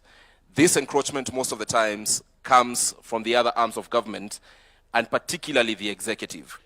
I will invite you to respectfully look at claims made in public just a couple of days ago about employment of teachers and it being done by political players, members of parliament. And these are allegations that came from a very high office, the office of the Speaker of the National Assembly. As Attorney General, where does this place constitutionalism in a government you advise? As far as I am concerned, all people employed by government, state officers and public officers are bound by law. And when we talk about the rule of law, it means that when you are exercising your power, you must identify the source of that power. Have we ever asked ourselves that how come sometimes there is no problem at all. But when there is change of leadership of an institution or an agency, all of a sudden there is a problem. Is it the problem of the people who are leading those institutions? When they come to us for advice, we go back to the Constitution, because our client is actually the government, not an individual. And we protect policies and the laws, and we advise. Just as you saw it in the paper, we also saw it. Nobody has come to us, has complained to us, or has come to us for interpretation. Kenya is a country that is over-legislated. The problem is, how are we implementing the laws? Where does policy and law meet the ground? And when it meets the ground, it meets individuals with perspectives and attitudes. And it is how they exercise that power that causes confusion. Otherwise, at the top level, we are very clear. Our mandates are very clear. And we are always being asked, how does your core mandate meet the ordinary life? And everybody has been given an opportunity and a space to exercise their core mandate. So when individuals have their perspective and they want to be a bottleneck, that is a different story. So we wait for them when they come officially, and then we advise. All right, Nancy, as chair of this... And let me tell you, you will wonder that at the Office of the Attorney General, we are registering almost 60 churches a month. 60. Tell us about it. You will also wonder that out of those churches, every time they have elections, they disagree. And elections in churches are more brutal, sometimes fatal. They are very violent, and they still come to us to advise. And these are the same people you meet in offices. Until now, we were asking ourselves if the Office of the Attorney General is now litigating between churches when it comes to elections. What about civic election where all these churches come together? Even among the Muslims now, they are fighting about offices and money. Some churches, not all of them. So this is to show the character of the people that we are leading. It is not only in civic elections. Thanks. All right, Nancy, how bad is this issue of encroachment by whatever power to the roles that are under your caucus? Thank you. I think we are all aware that there is encroachment, and there is a bit of discomfort in people letting go of functions and authorities they had previously under old constitutions that have now been put in the, under the responsibility of different entities. When we were talking about the institutions, we have the three arms of government. We have the constitution commissions and independent offices, very critical for checks and balances. Now, the constitution commissions and independent offices have been given some critical roles and responsibilities and mandates by the Constitution. However, because there is almost a similar or parallel structure within either the executive or the state, there is a bit of disagreements in who is responsible. And sometimes we have to end up in court under the judiciary to interpret, which should not be the case, because at the end of the day, we are serving the same citizens. But if the Constitution clearly indicates that the role and responsibility is for National Land Commission, is the control of budget, is ethics and anti-corruption, is the Human Rights Commission, then that should be respected. And then we can have under the coordination of His Excellency, the Deputy President, on how do we resolve this with mutual respect and with mutual understanding of what the Constitution set up. So that has been one of the issues that have been affecting delivery of services, delivery of development to the citizens. Again, there's a competition on who is accountable or who takes the credit. That now derails the focus that it's about a service that should be delivered to the citizen, and people are fighting over who is responsible and who takes the credit for delivering. So it is about interpreting the Constitution without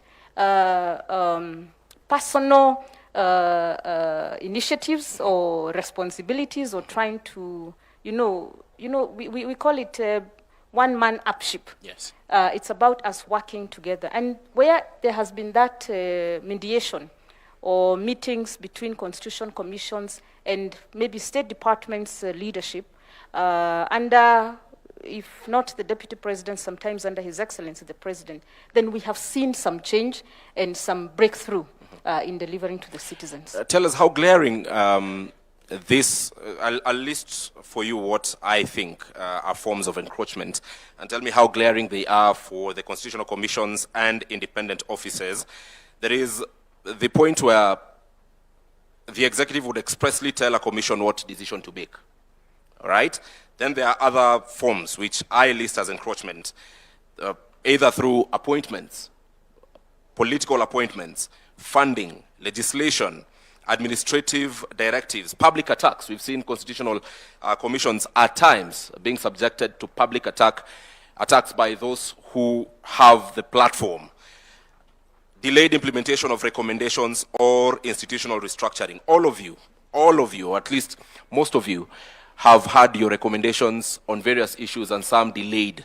So how glaring are the issues I've listed in terms of encroachment? Which would you say is the most serious bottleneck? Thank you. I think as we progress 16 years down the line, it is not as bad as it used to be in 2011, 2012. There was still a bit of storming and norming. Again, we also have to understand that there's an electoral cycle. So when there's new leadership, they have to take stock of what are they responsible for, what can they do within the Constitution, and what are the Constitution commissions and independent offices responsible for. All right. Legislation, you did give me a yes. list. And I think for this would depend on Constitution Commission and independent offices, lived experiences and interactions with the state in terms of the arms of government. Whether you are engaging with the executive, because of course, and the president didn't say that he has a mandate that he was given by the people to deliver on the visions of and the aspirations that gave him the leadership role. However, within that mandate, there's a constitution that guides and the laws of Kenya that guides on how that mandate should be delivered. Then you have the constitution commissions that are oversighting to ensure there are no excesses by the state in the delivery of that mandate.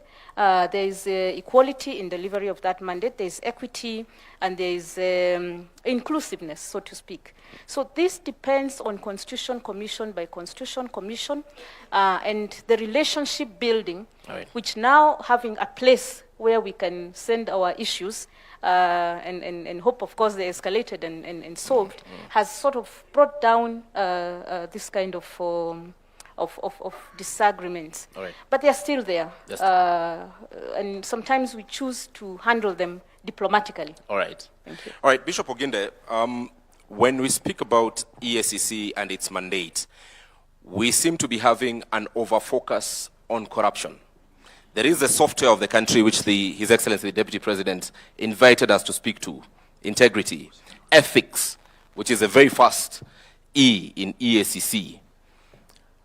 We do not see you doing much about this. We've seen people act in conduct that brings disrepute to offices they hold, be it members of parliament, be it governors, be it public principal secretaries, various people. Yet the EACC is increasingly silent about such. Is this no longer your mandate? Thank you very much. Ethics is one of our mandates, and we have a whole department, directorate that is dealing with matters of ethics. Under that mandate, we ensure the adherence to Chapter 6 of the Constitution. So there are several activities, programs that we undertake in that. One of them is education, to ensure that members of the public and various individuals are aware of what these concerns and our mandate concerns. So we are quite active in this, but the reason that the enforcement seems to get more publicity because many Kenyans view EACC's mandate primarily as enforcement. So they want to see arrests and so on.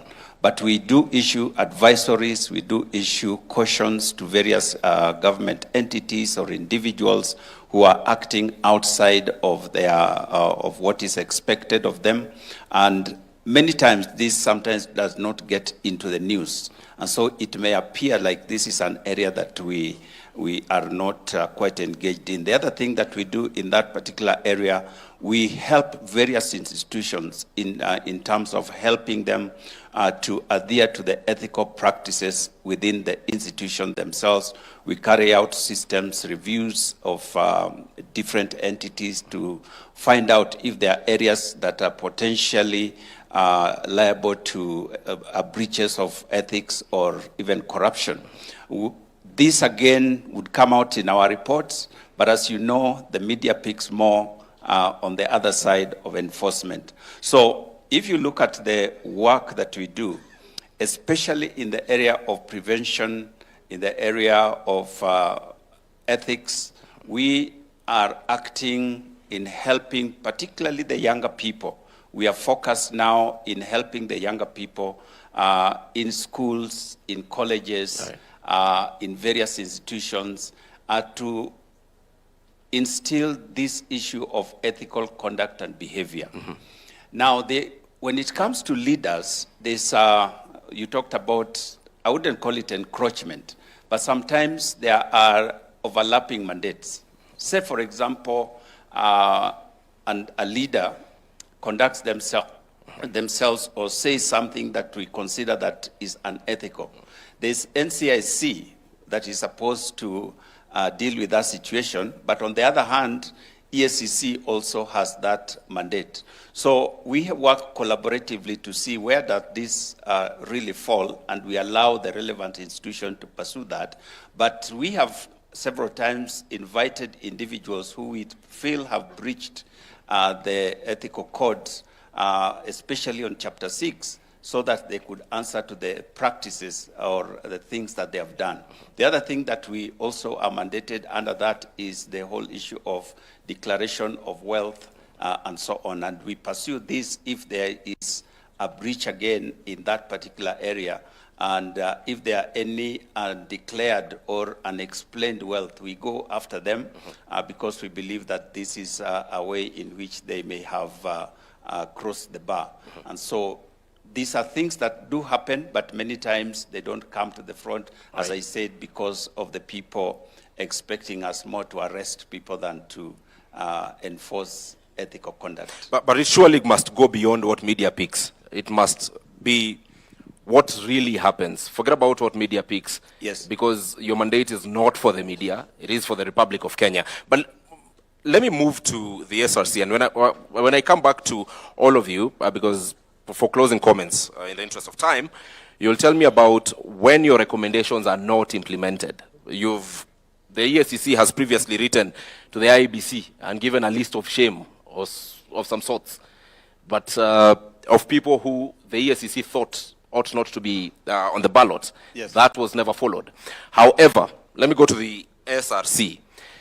You have spoken about the fiscal realities of the country and the always ever-rising demand by the various workers, especially employees of government, be it public officers, mostly public officers, to be fairly remunerated, at times not aligning with the fiscal realities the country is in. Then at that particular point, how do we make Kenyans appreciate that, look, this is the situation we are in, these are the fiscal realities that we are in currently, and not to dismiss the demands that you're having or the requests that you're having, but we have to strike a balance? First of all, I wanted to clarify one thing. I don't know whether the mic is working. Wanted to clarify that, you know, that first question you asked me, Kenyans might think SRC just helps public sector employers to resolve strikes. We do more than that. Actually, under Article 230 of the Constitution, that gives us the mandate to do what we do. Perhaps it is useful, even before I tackle that question, just to tell the country that in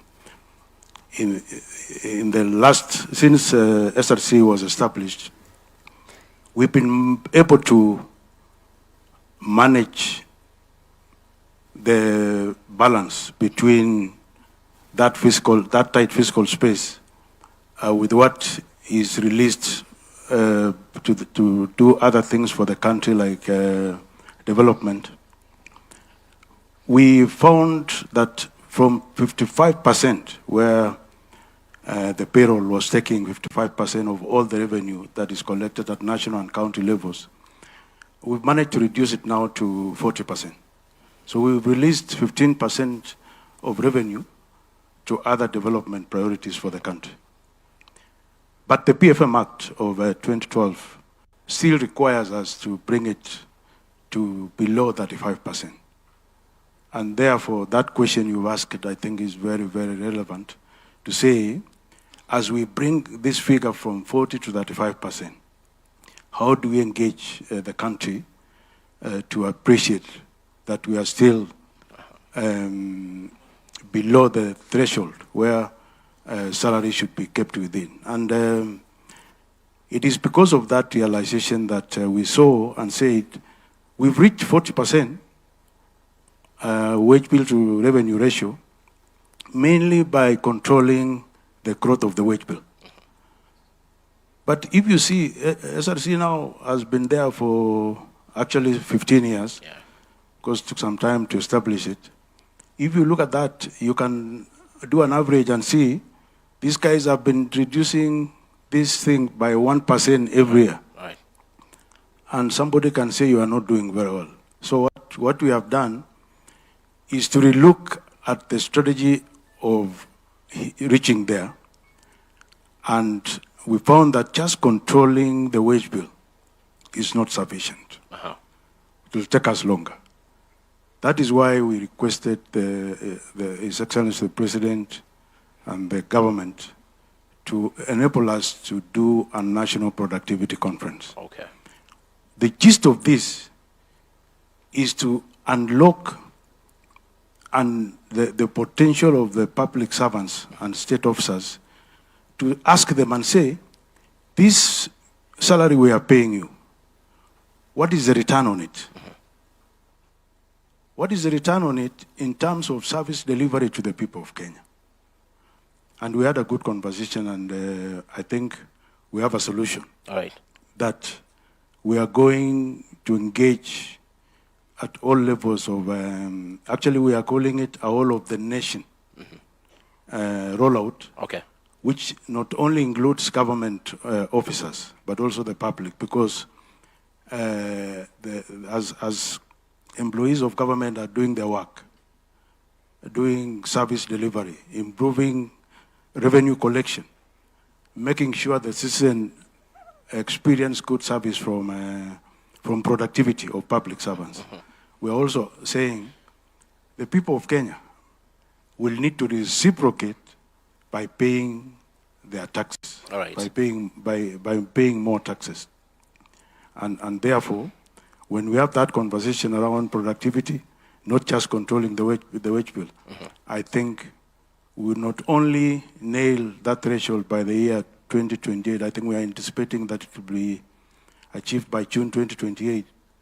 But the spin-off will be improved service delivery to the people of Kenya that might lead to more citizen satisfaction and trust of the people of Kenya in their government. Thank you. Thank you. We really need to wind up and keep our thoughts short. I'll come to you, Clarice. And one thing that His Excellency the President has mentioned here, and has been mentioned by you and other officials previously, is the issue to do with the right to picket, assemble, demonstrate. Let me use one word: protests. However, we have seen in this country, whereas this particular provision has been put to use by Kenyans, there is also that gray area of criminality happening. And there is a conversation about regulating this particular right. When many Kenyans hear regulating, Your Excellency, they would say perhaps the state wants to curtail this particular right. We need a better understanding of what do you mean, so that we are sure we are simply separating criminals from Kenyans exercising their right. Speak of June 2024. Genuine Kenyans were in the streets. We saw Parliament being torched. That was not genuine Kenyans. Anyone who touched Parliament, as anyone would say, was a criminal. So how do you separate this? How do we not read malice from that motive of regularizing the right to picket? Thank you very much for that question.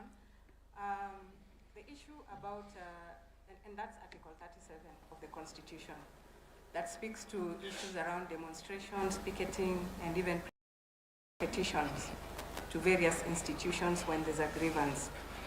Historically, if you look at the issue of demonstrations, Kenyans have used demonstrations to achieve results, especially in terms of realization of human rights. However, it's important to note that a lot of these protests have been infiltrated by criminals. How do we cure this? Regulations. Article 37 provides a very broad, definition and the rights espoused under that particular article.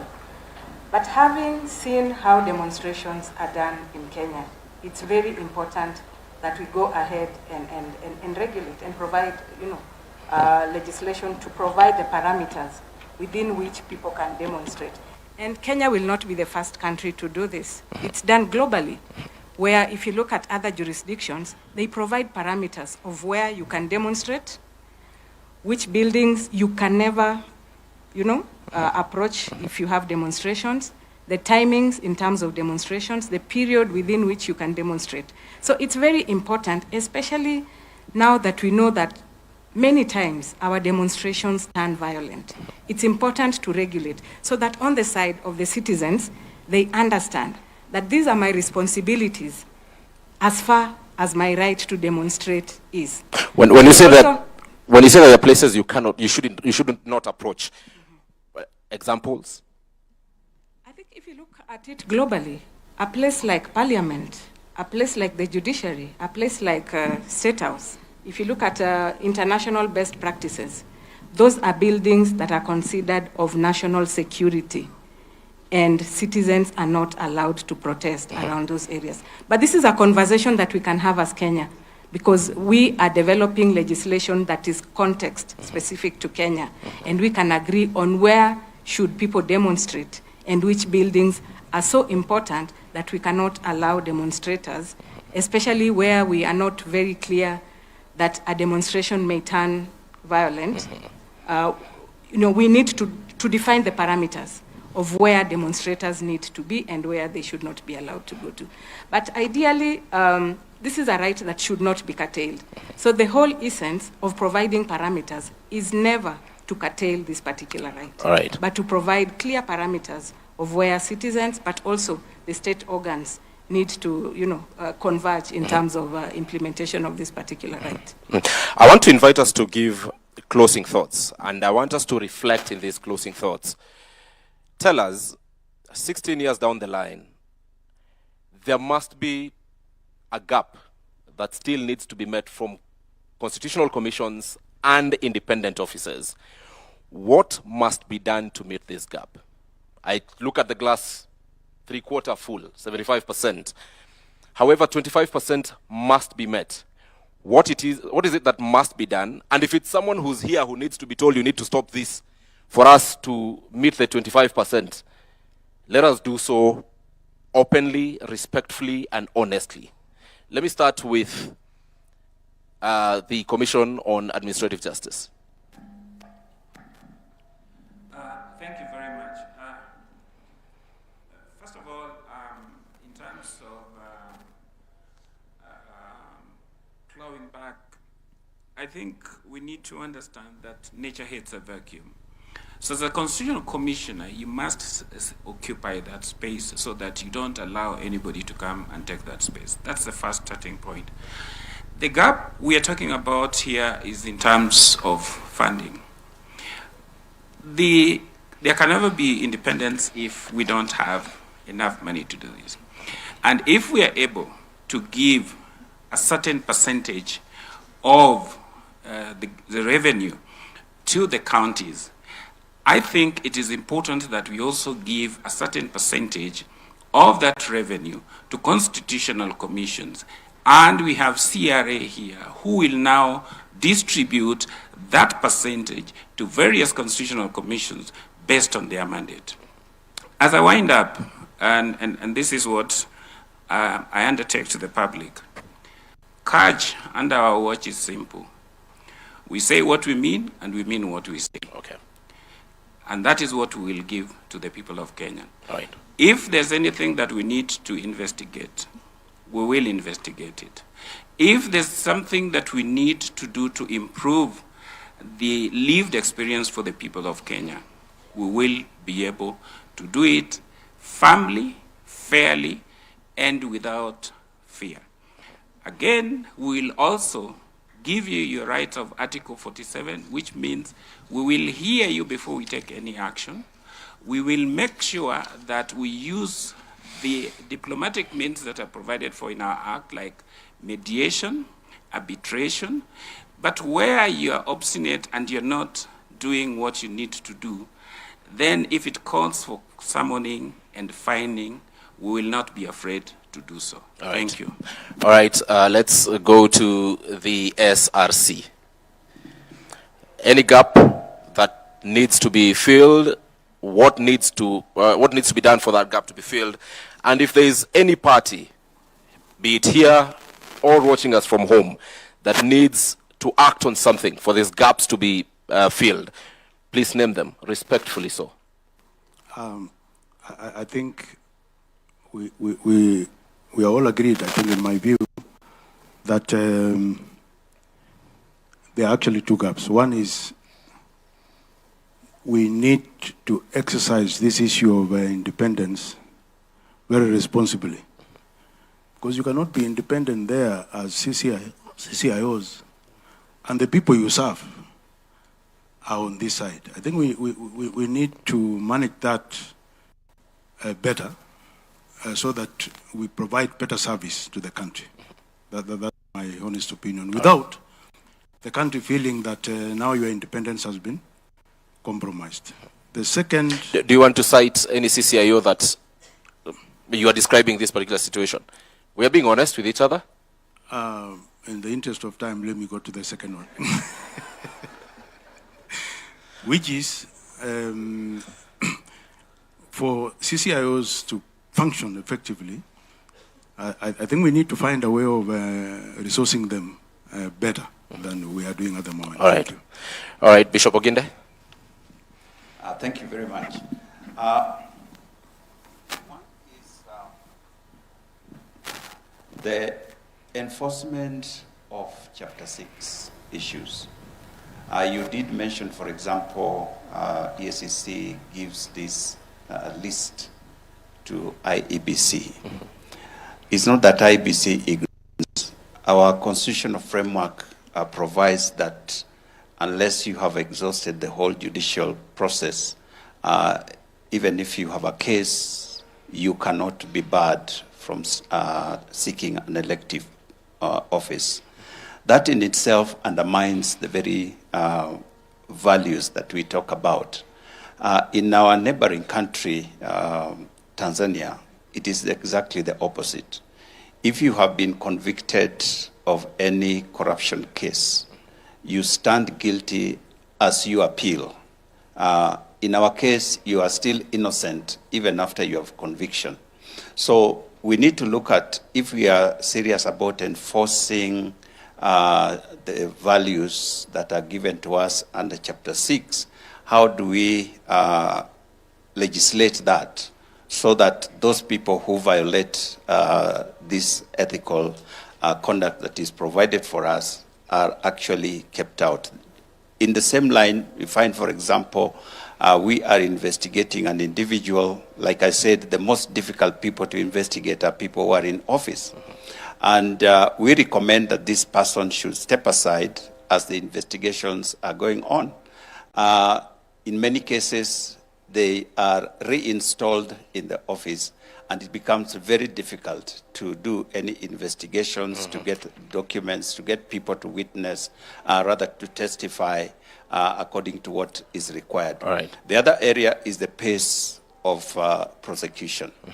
The process from investigation all the way to conviction, if there is, can take a very long period of time. That is because of the many stages that this has to go through. It is important that we look at that whole process.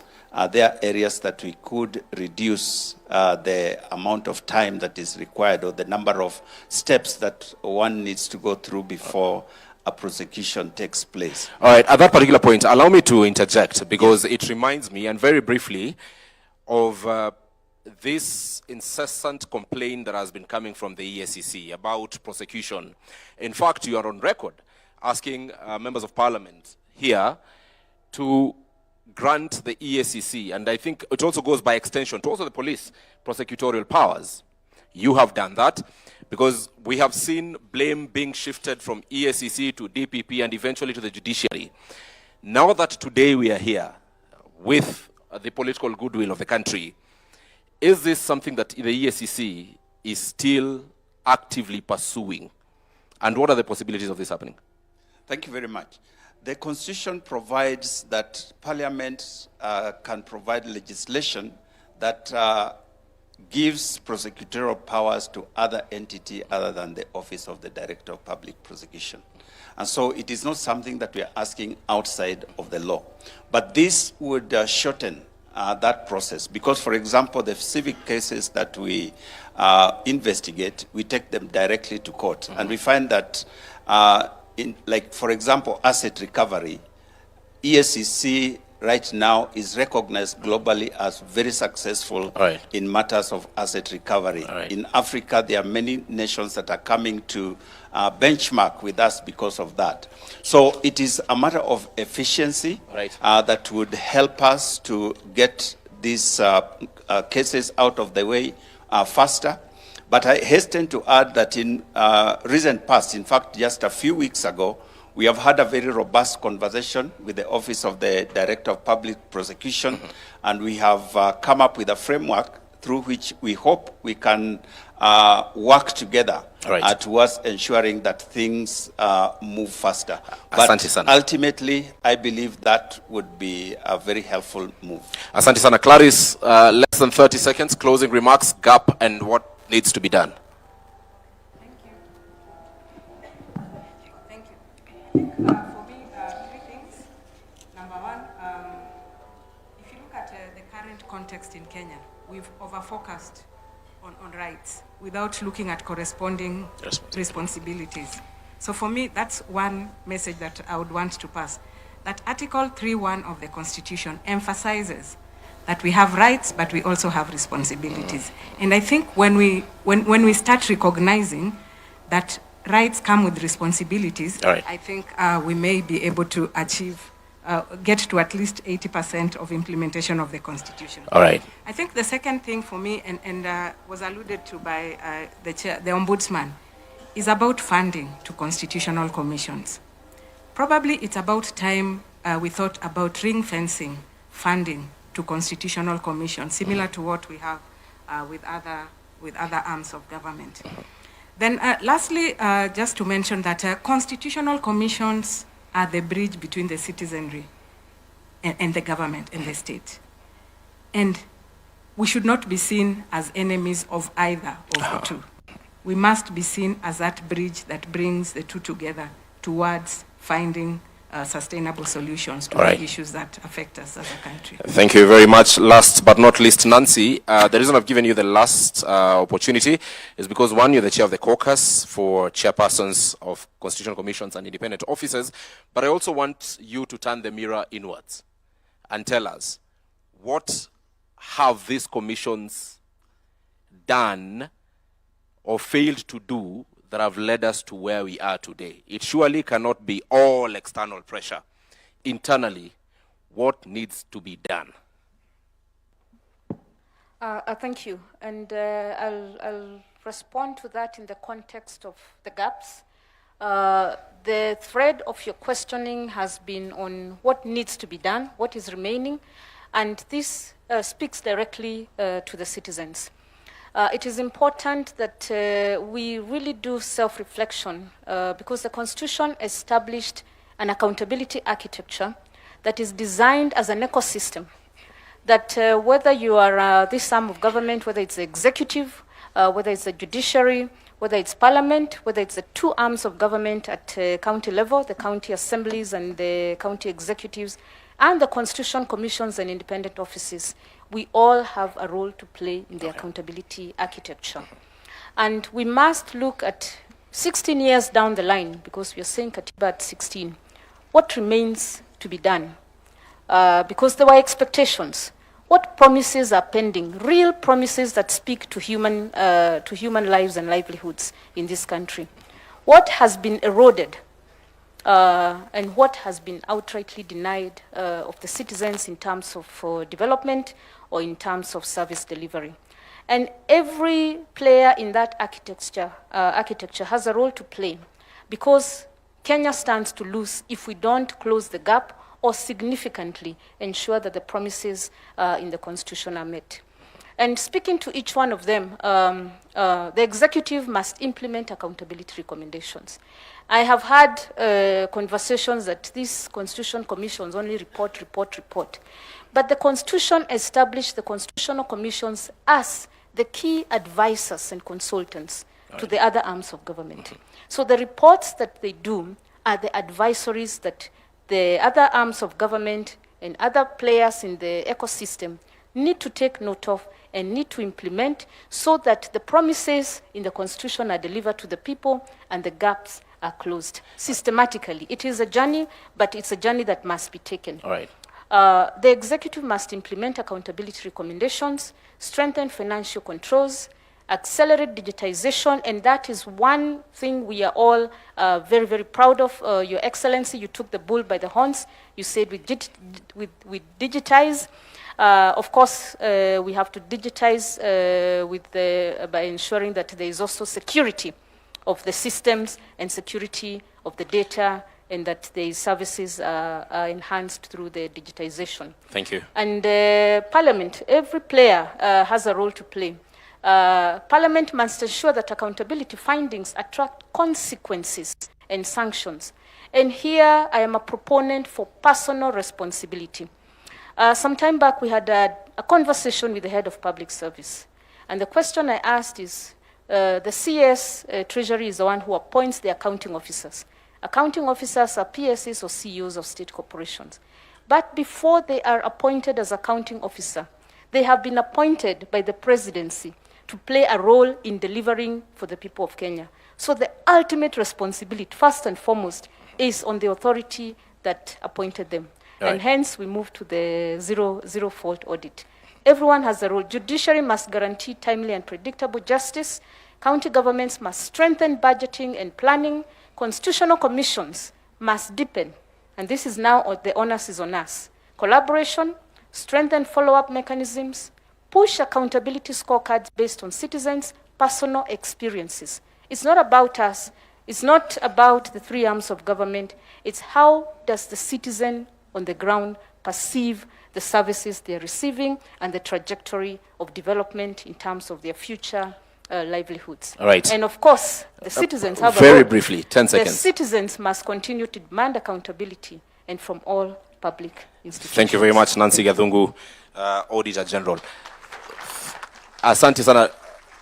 Dorcas, 10 seconds maximum. We are living in a country where people like going to court. The government has this project. Person A has gone to court. The president wants to do affordable housing. Someone goes to court to stop it. And there is a lot of what the political players have termed as, even on the side of the judiciary, judicial activism. We have had that term, that particular term, and I wish we had representatives of the judiciary in this particular panel. However, that move by Kenyans to challenge literally everything, for whatever reason, as Attorney General, what are your thoughts about this? I'm calling upon Kenyans that now we have outside there the law on public participation. The rule of law requires that we rule by the law, which includes the constitution, legislation, policies, regulations. Kenya is the only country where, through our representatives, parliament and senate, we pass a law, we do public participation. Then an individual goes to court to say that that law is unconstitutional. And sometimes they have their way. We have an opportunity now, the public participation bill is out. Tell us how you want to participate in constitutionalism, how you want to participate in decision making, how you want to participate in law making, so that once you have told us how you want to participate, and we adhere to that process of public participation, the issue of you not being included in public participation will not appear, and therefore judiciary will have to know that the laws that are made by the people. Thank you. So one of the gaps that we must bridge is the law on public participation. Please speak, let us have a law. Secondly, the law on picketing. It is also out for public participation. Immediately we finish with it, somebody will go to court, it will be found unconstitutional. Yet it is your representatives. Sometimes it is your MP who passed it, and it is the constituent again who goes to court to say that it is unconstitutional. Kenya is a beautiful country. We have beautiful leaders. All right. Let us just support our leaders and support ourselves. Each one of us must start leadership from our houses. Asante sana. Let's appreciate all of them. Dorcas Oduor, the Attorney General of the Republic of Kenya. The Auditor General, Nancy Gathungu. From the Ethics and Anti-Corruption Commission, Bishop Dr. David Oginde. From the Commission on Administrative Justice, Charles Orinda Dulo. From the Kenya National Commission on Human Rights, Clarice Oganga. And from the Salaries and Remuneration Commission, Mr. Sami Chepkwonyi. Ladies and gentlemen, thank you very much for this conversation. Let's appreciate them as you take your seats. Asanteni sana. Mike.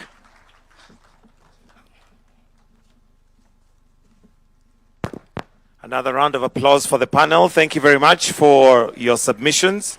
We'd now like to progress to another panel.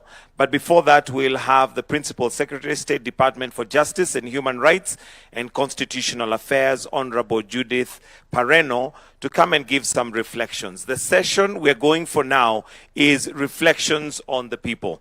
Remember, the first one that we had, we were looking at accountability, but now, in regards to the Constitution, we'll be looking at reflections of the people. So why don't we put our hands together as we welcome the Principal Secretary, State Department of Justice, Human Rights and Constitutional Affairs, Honorable Judith Pareno, to make some very brief submissions.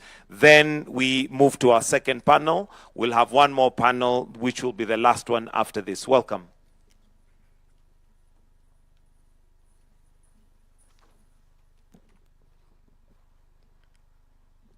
Your Excellency, the President of the Republic of Kenya, Your Excellency, the Deputy President, all protocols observed.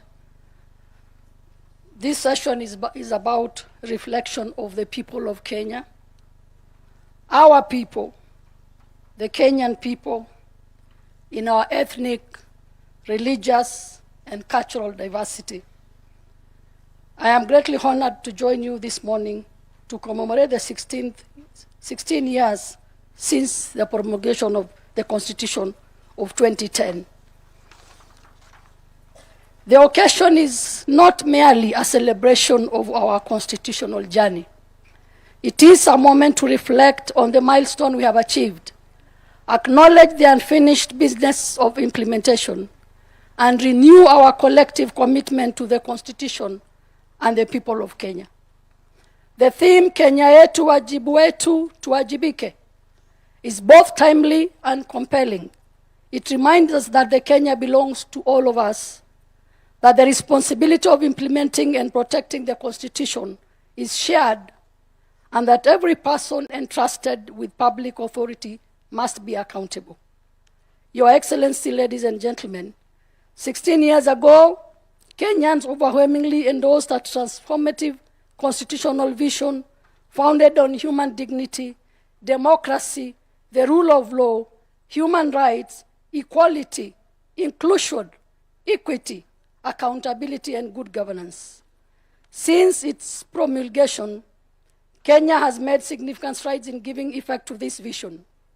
Among the most notable milestones in the establishment of devolved is the establishment of devolved governments, strengthening of the Bill of Rights, strengthening independence of the judiciary, strengthening electoral and political governance framework, established public participation, advanced gender equality, inclusion and affirmative action, improved access to legal aid, alternative dispute resolution, human rights, protection, and people-centered justice. These milestones demonstrate that the Constitution has not remained merely a legal document. It has progressively shaped our institution, governance systems, and relationship with the people. Distinguished guests, as you celebrate this milestone, allow me to express our sincere appreciation to the Excellency the President for finding it fit to restore and strengthen the Office of the Attorney General by introducing a new State Department, the State Department for Justice, Human Rights, and Constitutional Affairs.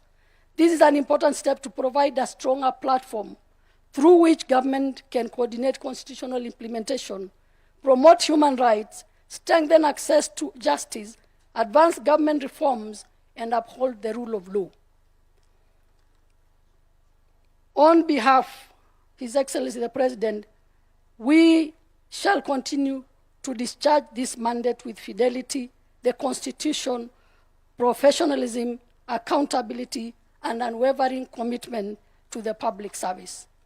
Your Excellency, ladies and gentlemen, the Constitution has translated into tangible benefits for Kenyans. Through the government is closer to the people, through devolution and improved local services. We have greater access to justice through legal aid and alternative dispute resolutions. We also have stronger protection of rights, including for children, women, persons with disability and victims, minority and marginalized, and the vulnerable people. We have greater citizen participation in governance and public decision, more accountability in the exercise of public power and use of public resources. We also have greater equality, inclusion, and dignity, the access to opportunities and public service. Ultimately, the Constitution must be felt in the daily lives of every Kenyan, in access to justice, quality public service, protection of rights, participation, and accountable governance. While we celebrate the progress made, we must also acknowledge that the constitutional implementation remains a continuing journey. For many Kenyans, the full promise of the Constitution is yet to be lived. Challenges remains. Our task, therefore, is to bridge the gap between constitutional promise and the lived realities. The true measure of constitutional implementation is not just in the number of laws enacted or institutions established. It is whether a victim can access justice, whether a child is protected, whether a person with disability can access public services, whether public resources are used responsibly, whether citizens can participate meaningfully in the decisions affecting them, and whether those entrusted with public power can be accountable.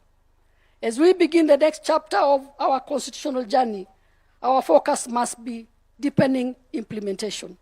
We must strengthen devolution, deepen public participation, improve access to justice, protect human rights, strengthen accountability and integrity, promote inclusion, and ensure that constitutional institutions have the capacity and independence required to discharge their mandates. We must also ensure that emerging challenges, including digital governance, artificial intelligence, data protection, and digital rights, are addressed within the framework of our constitutional values. Above all, we must cultivate a culture where the Constitution is lived, respected, and implemented in practice. In conclusion, I conclude by saying that the responsibility therefore belongs to all of us. To you, our young people, your voice matters and your participation matters. To our public officers, public office is a trust. To our leaders, leadership is service, not a privilege. To our institutions, exercise your mandate with independence, integrity, and accountability. To our citizens, know your constitution, ensure your rights, exercise your rights responsibly, and demand accountability. To our citizens, know your constitution. To all of us as Kenyans, let us defend the constitutional order that generations before us struggled to establish. Your Excellency, ladies and gentlemen, 16 years ago, Kenya made a historic promise to itself, a promise of democracy, a promise of human rights, a promise of equality, a promise of justice, a promise of accountable government, a promise that sovereignty belongs to the people. 16 years later, we have traveled a considerable journey. We have built institutions. We have enacted laws. We have devolved powers. We have expanded rights. We have strengthened access to justice. We have deepened democratic participation. But the journey is not complete.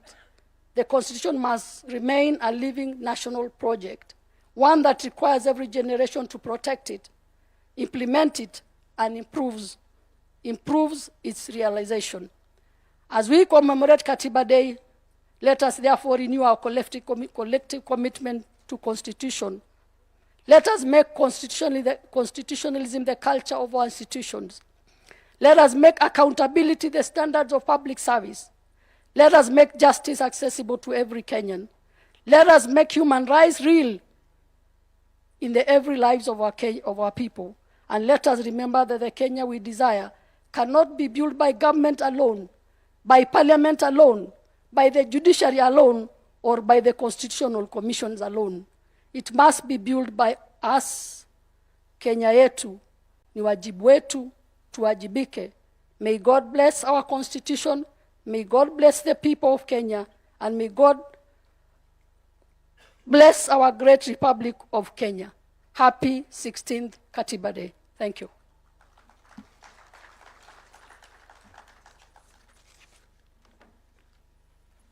Thank you very much, Madam PS. Another round of applause for her, please. The next panel we have, Your Excellency, is on reflections of the people. Allow me to now invite the panelists, and we'll start with the Right Reverend Jonathan Kabiro Kariuki, the third Bishop of the ACK Diocese of Nairobi. We also have Professor Githu Muigai, Honorable Abdikadir Mohammed, and Honorable Mutava Musimi, and Christine Kongo, CEO FIDA, to kindly take their seats where they are going to be the panelists reflecting on the people. Let me also invite Ibrahim Karanja, who is going to be moderating this segment. Tuwapigie makofi tafadhali wakija as they come to make their submissions and to also reflect. Karibuni.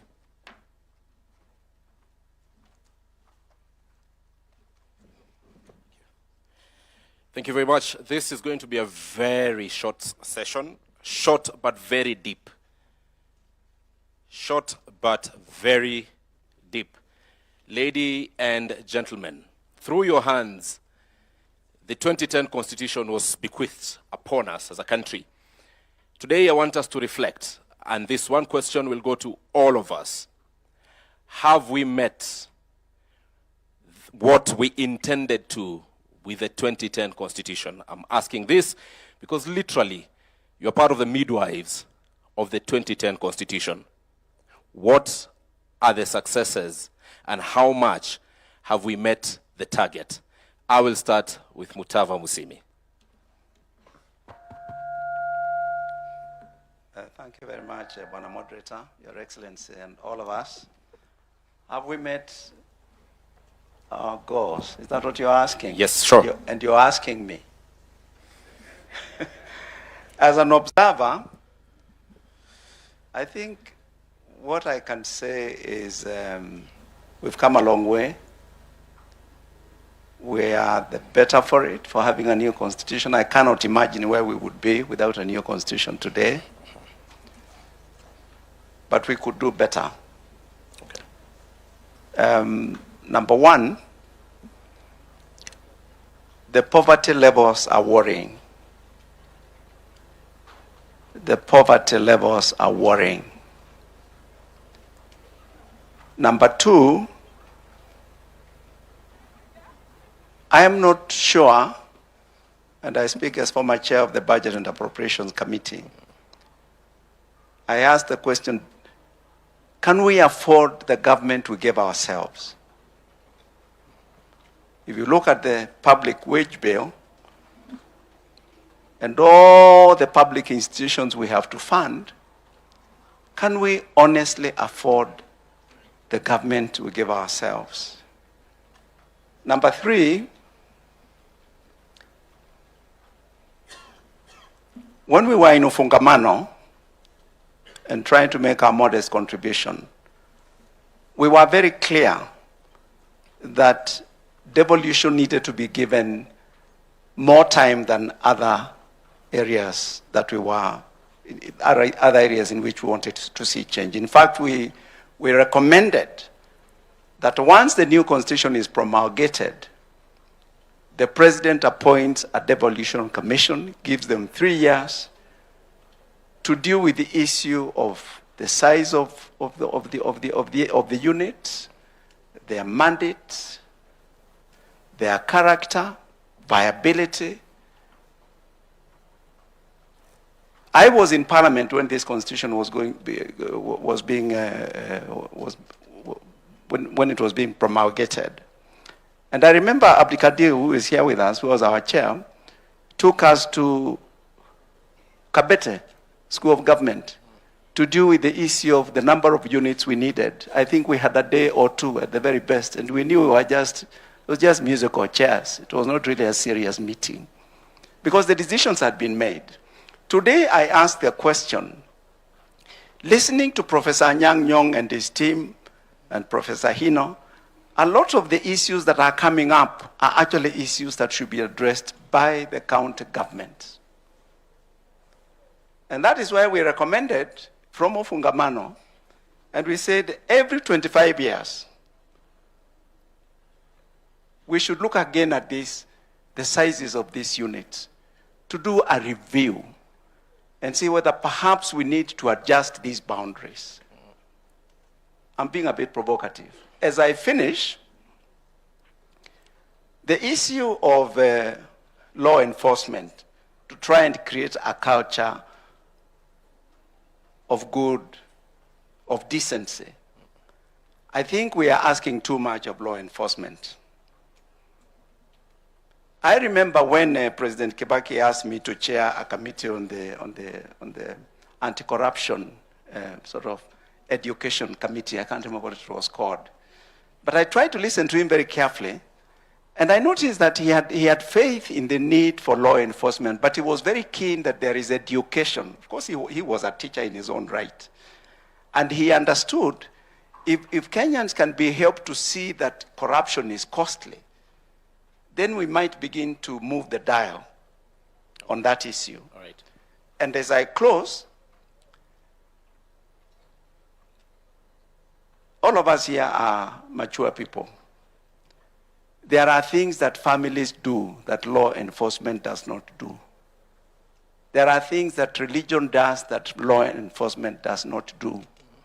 There are things that managers of education do that law enforcement does not do. There are things that media does that law enforcement does not do. The instruments of socialization, Right. the place of culture, tradition, there are things they do. And I wish that we need to do a reset and begin to go back and ask, perhaps we are not giving enough emphasis to these other institutions. I thank you. All right, Prof. I don't know. Oh, yes, I can be heard. Your Excellency, all protocols observed. I am one of those people who are very proud of this Constitution. First, because we almost never had it. Although we had been working it for a very long time, at the end, we almost never had it. We had it because we went through the Kofi Annan peace process.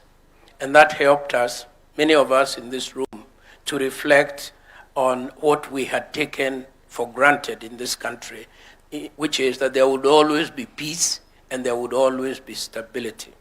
I look back at what we've gained.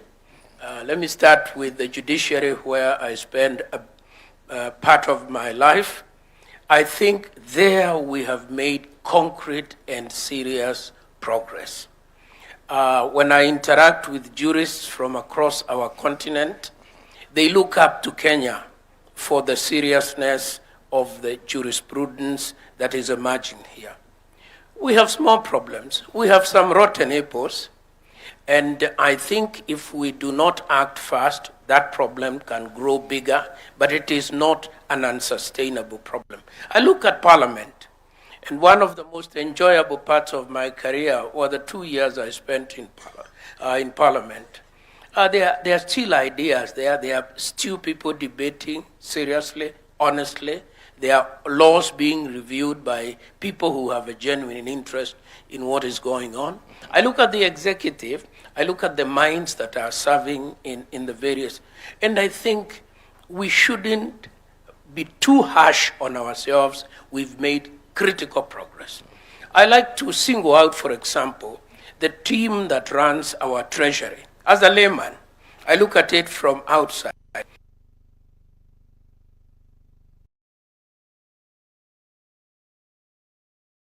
Very close to defaulting on our foreign debt. And the team is able to pull us out in good time. So we have a capacity issue that this constitution has helped to bring that we should be proud of. I want to remind you, as a historian of that old one and the new one, by this time, by the 17th anniversary of the old one, we had amended it 17 times. So this is a more stable constitution in many ways.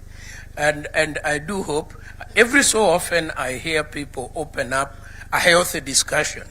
Should we extend the presidential term limit to, or should we remove the term limit? Should we reduce the counties? Should we decrease the number of seats in parliament? And the debate goes on, and it is a healthy debate. But the form of mechanism we put for amendment means that we are unable to amend this constitution in the foreseeable future. I think that's a problem.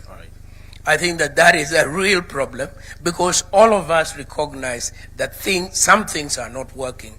BBI, we were not all united on it, but BBI was an expression of anxiety as to what all of us recognize was wrong, but we didn't have the political traction to move it forward. So to my own mind, as one man who made a very small contribution to this process, I think I can look my grandchildren in the eye and say, I'm proud of my work. All right.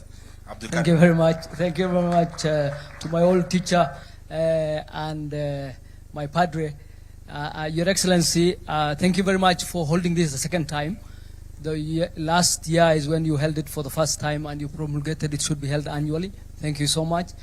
Baba is not with us, but he requested you to hold it from the morning, not just afternoon. I think you have accepted also that request. Asante sana. If I am a private citizen now, I can comment without any issues. If you look around, Mzee Moi used to say we were an island of peace. But if you look around constitutionally, last week or this week, a very senior officer in one of the neighboring countries resigned because, actually a vice president, because he asked for constitutional reforms and his president was not too happy. I don't think Professor will resign for making any comments in this country. Another neighboring country is in the midst of a constitutional crisis right now. The term for the government is over. They don't know what to do. They're struggling. In another one, they're trying to move from a federal to a unitary and a presidential. To the west, if you say so must go, they'll ask you go where. They have been there for 50 years almost right now. The first set of rights the first set of rights are called first generation rights, political rights. In this country, we have no issue with political rights. We have a lot of political rights. That is something we have banked we are moving to second generation rights, which the president was talking about earlier, which is economic and socio-economic rights essentially. The rights to health, the rights to housing, the rights that make, the first rights are about keeping the government away, keeping the state away. The second rights are asking the state to do what it's supposed to do. That's where we are. The fact that we have moved from the first to the second, where those of us who are alive when Mzee Moi was there, or when these other rights were not there, it was a completely different environment. And so things that many people take for granted right now, it took a lot of effort. If you listened, and I agree with the chair of the Human Rights Commission, if you listen to the president's speech today, I don't think Mwalimu can imagine Mzee Kenyatta one giving that speech, or Mzee Moi giving that speech, or many, many places that speech being given by a head of state. The language of that speech is the language of human rights. That is not possible in many, many places.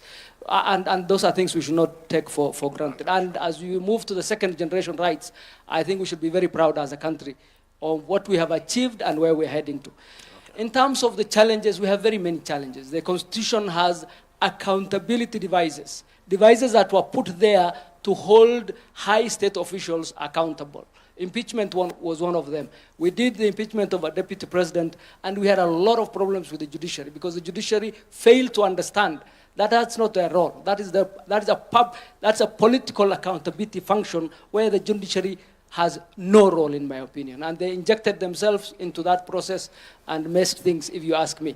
The second is recall of MPs. Recall of MPs. MPs, the public has a right to call the MPs. Not one MP has been recalled because Parliament made it so difficult for members of Parliament to be recalled that it's not happened in 16 years. Sure. It's highly unlikely to happen with the setup that act has given.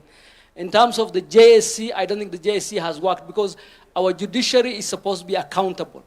The executive can't hold it accountable. Parliament can't hold it accountable. There's a mechanism that was set to allow the JSC to hold it accountable. The JSC has abdicated that role. And the JSC needs to come back to that function because they have made it very easy for a judicial officer to say, we're putting an injunction, you're not going to do your work. That really is not how the Katiba is supposed to work. Right. And in terms of vetting, I said, we hold vetting every time there's a new state officer, but rarely do we see that vetting being useful. So there are quite a number of challenges, but I'm very proud of where we are, and I'm very proud on the second generation journey that the president has put us on, and I think it's not a finished project. It is a project we should be proud of. When we were doing this Katiba, the last bit, we were coming from a very difficult place as a country. And just delivering it as a national project alone was very important. And the difficulty with which all the surrounding countries are finding delivering a constitutional foundation like we did should really tell us that we should be very proud as a country. Right. Thank you very much. Thank you very much, Honorable Abdikadir. Reverend Kabiru. Thank you, Your Excellency, and all protocols observed. We must appreciate that indeed, as a country, we have come a long way. The 16 years from where I sit as a church leader, of course, we must appreciate the effect of devolution within our country and how that has really changed the local appearance within our counties. The public participation is a great thing that must be celebrated and basically strengthened. How do you ensure that the public feel each one of them is part and parcel of the progress, and basically the decisions that are made at whatever level, that becomes critical.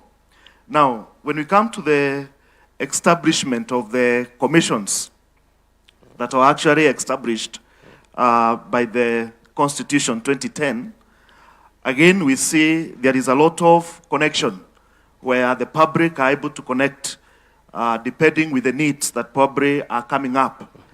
But I must say that it is very clear the commissions that are very well known by Kenyans at this particular time are the ones that actually carries, especially the political agenda. They are the ones that are actually very well known. They are those that many Kenyans will not tell, will not actually associate with. And I think it is important then for us to ask ourselves, this being work in progress, because the Constitution is basically work in progress. There is a lot that continues to be done. There are commissions that continues to be formed as to help in terms of implementation. We also need then to go further and say the much the Constitution is work in progress, the civic education about that Constitution also need to be a continuous work so that the Kenyans can be able to build that trust. They can also be able to relate. We are talking of 16 years, so a person who was born can now be able to relate with that actual Constitution at 16 years.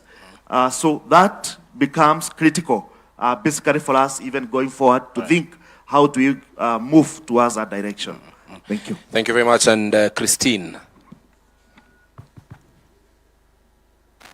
Thank you very much, Your Excellency, all protocol observed.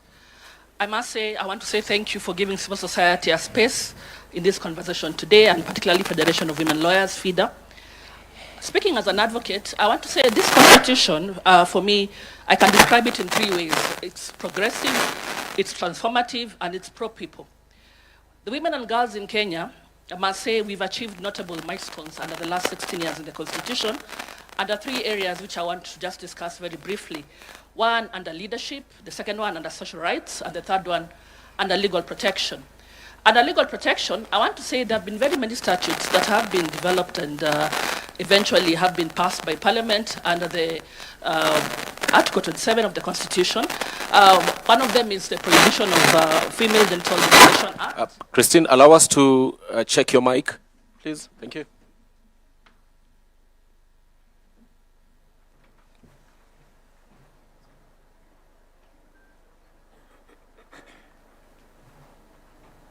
Still not functioning.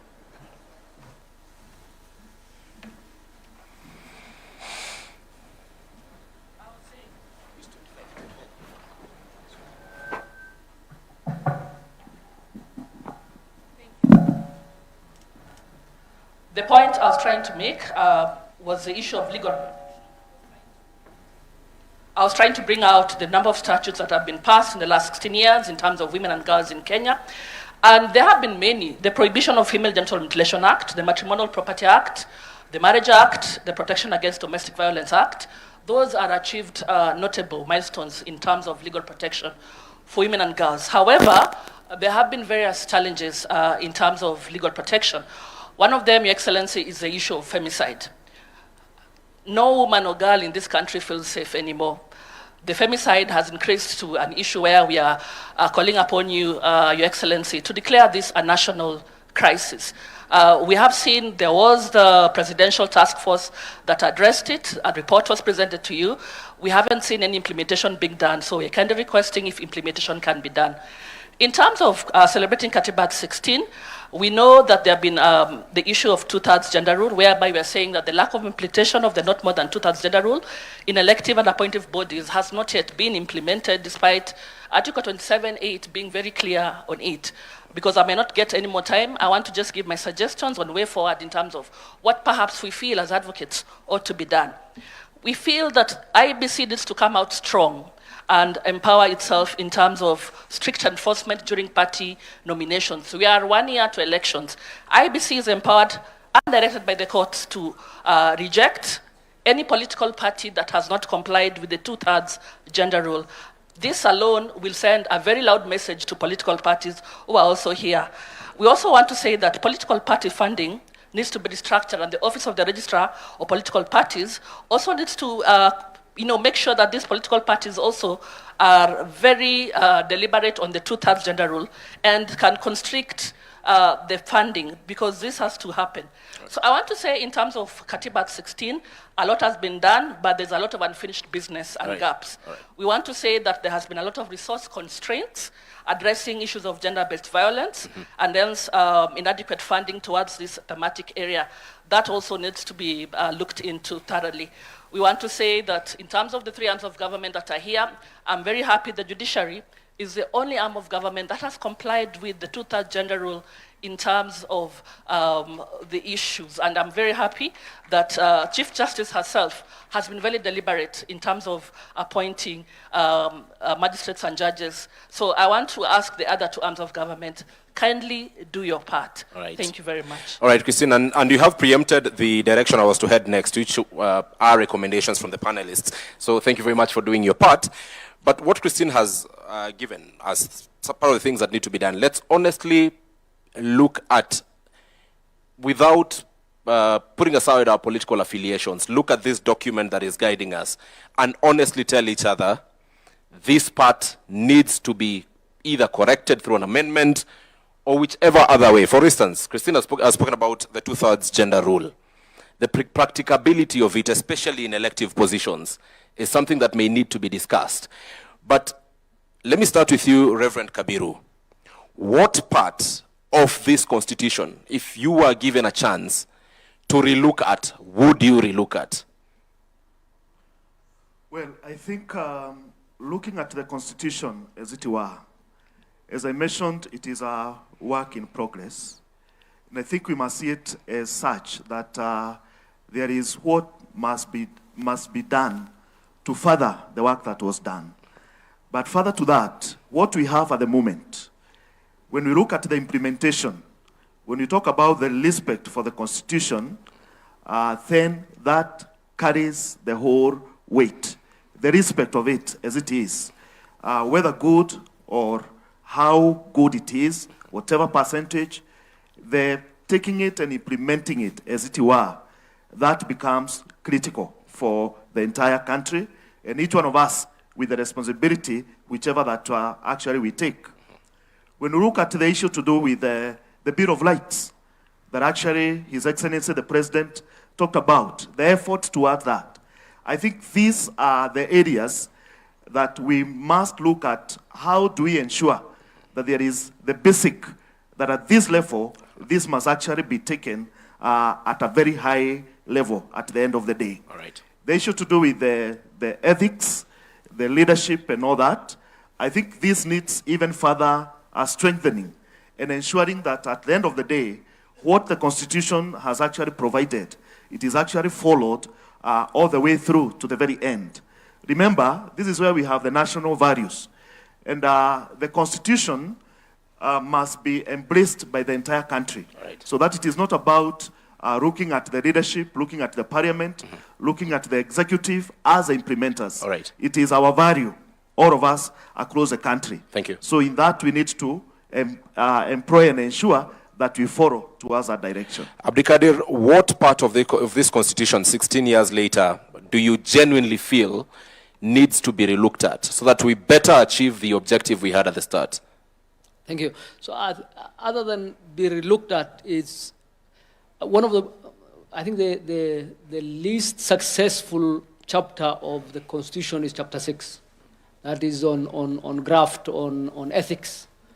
And I'm really worried whether it's possible to legislate good behavior, as Reverend Mutava said. I think that really requires cultural shift. I don't think, let me not say I don't think, but I'm not too sure I'm as confident as I used to be that writing a very good legislative prescription for that would help. I think we really need to have a cultural shift. So for example, we are going to elections in less than a year. If you are a Kenyan and you elect a thief, and you expect that thief not to steal your resources, you are not a very serious Kenyan.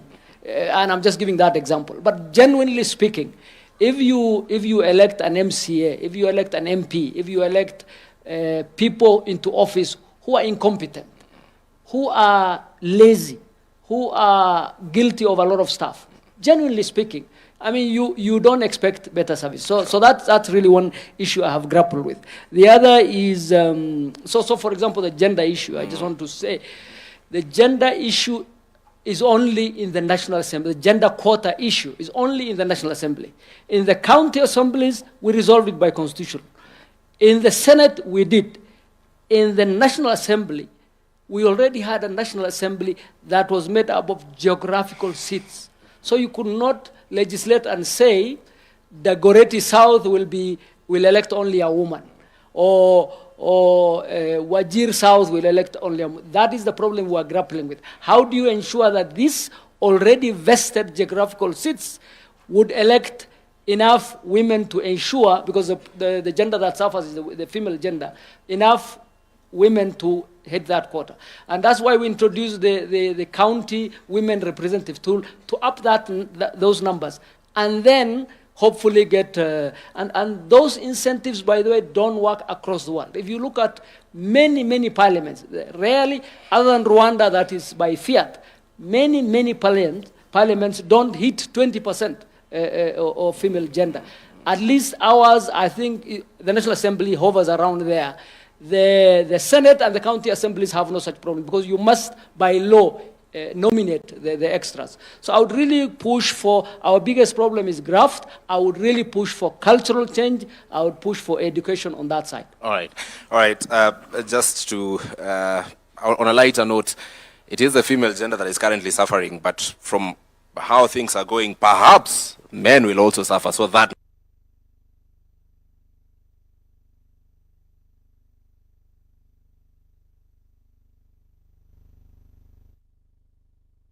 the difficulty in amending this constitution is a problem, because indeed it's very difficult. You've reminded us during BBI and what those of us who are not lawyers had then, a basic structure doctrine, and how some other parts of the constitution are, so to speak, untouchable.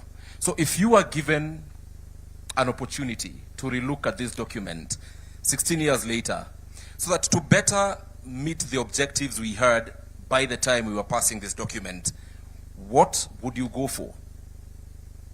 Well, first, I think that we need a national consensus, and I think that debate has already started. The president kicked it off the other day, not only about where do we go as an economy, but where do we go as a society. And I think that therein we will be able to return to this question. Is this document still serving us correctly? And I think the answer is no. It has its own internal inconsistencies that does not allow our full energies to flow. For example, I personally, as a student of the Constitution, I studied the old one and I'm now studying this new one. We work best as a country, believe it or not, whether you call it nusumkate or you call it handshake. It is the model that works in our constitutional formation. And we need to confront that reality and write it into the Constitution, which is exactly what we did in Bomas. Then the politicians came in, including my own distinguished student here, and removed it. The Bomas Constitution was a power-sharing constitution. It had a prime minister, it had deputy prime ministers, and it had other perks to keep the nation together. We need to recheck that model. There is nothing wrong with it. Number two, we need to look at the House. The House is too large. The House is too large. I don't know how my friend John Bundy is ever able to pay those wages. The House is too large. We need to look at it. We need to rethink something else. Again, we had thought through it very well in Bomas. Then the politicians interfered with it. The Senate is the upper chamber, providing elderly supervision over the National Assembly. That's how we wanted it. That's how we structured it. The politicians removed that, and now the Senate literally spends all its time looking for work to do. And the people who have suffered are the governors as a result. I think we need to look at that. And finally, On this women question, I have agonized on it myself over and over and over. Duale and I did a bill that almost got us over the finishing line, then we lost it. I think we should revisit it. I think when we talk in absolute numbers, we lose the meaning. The meaning is that we don't want equality, because equality is another business. We want equity. And we need ways of reaching equity. And there are many tools in the toolbox that we can have. Finally, I would say that we need to keep this conversation civil, because it's a very important conversation. And when we are having it like we are having it today, it is very useful. When it is hijacked by radical elements on both sides of the divide, then we lose it. We lose the conversation. The name calling begins, and so on. And that's not good for our country. Thank you very much, Prof. And finally, the Honorable Mutava Musimi, please speak it from where Prof has left, that we need to have a very sober conversation. We live in a country where everything is politicized. A very noble recommendation will come on amending the Constitution, for instance. Then political players will take the extremes. One side in support, the other side not in support. Not looking at the value that this particular proposal would bring to the country. So how, again, even as you tell us what needs to be relooked at, how do we navigate it and shield it from political interference in case we ever get to have that conversation as a country? So that as a country we can soberly say, look, this needs to be done, it's good for all of us, and political posturing should not be allowed. First of all, I want to thank the President. I think you're a very brave man. And you are also very humble. It takes both to bring us here today. Courage and humility. And I say that because I followed the conversations. And there was a lot of kite flying. We were all over the place. And I think that's how you wanted it. Now we are where we should be. We are finally dealing with the Constitution, the mother law. Many, many congratulations, Your Excellency. Now, you ask what are the areas that need to be changed?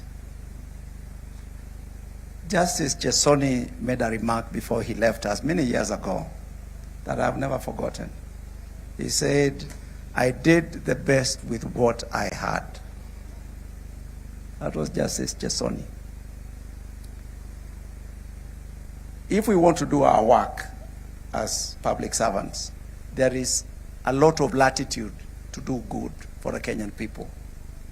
With this constitution as it is, I remember when I became chairman of the budget committee, I was in the first lot with the new constitution. It was very clear that the responsibilities of that committee are heavy.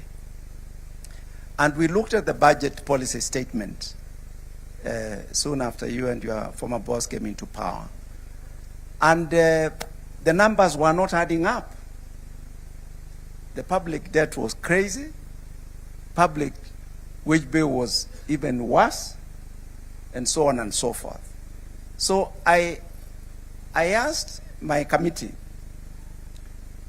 why don't we do a socio-economic audit of the implementation of this constitution for the last 4 or 5 years? Now, I know that Parliament is independent, but I still felt it is important for the executive to know. So we went to Nanyuki, and we met President Uhuru Kenyatta and Dr. William Ruto, his deputy then. And we went through all the terms of the reference of the socio-economic audit that we wanted. And basically, the work was taken over. We gave the work. We made a resolution in the National Assembly. It was bipartisan. We worked with Honorable Duale and the late Jacob Midiwo. And we got the numbers on the floor of the House. The only audit I know from the Office of the Auditor General on the implementation of the Constitution is one done by the former AG Dr. Edward Ouko. And we made sure, once it was out, after 3-4 years or so, we gave copies to the leaders. I gave it to Honorable Raila Amolo Odinga, myself. I gave it to Prime Secretary, Cabinet Secretary is here, myself, and so that it can begin to get attention from people who matter. What point do I want to make? I don't think myself that Parliament is doing enough to oversight the executive. It can do a lot more. I do not think the county assemblies are doing enough to oversight the governors. I leave it at that. Right. Come now to the things that I think need changing. You can tell I have issues with the units that we have in the devolved governments and how they were created. It was a bit rushed in my view. Your Excellency, I've seen you struggle with the same problem that your predecessor struggled with respect to Nairobi City. I want to get it right, I saw it here. Nairobi City County Government. Sasa umeingilia kidogo kusaidia rafiki yetu Sakaja.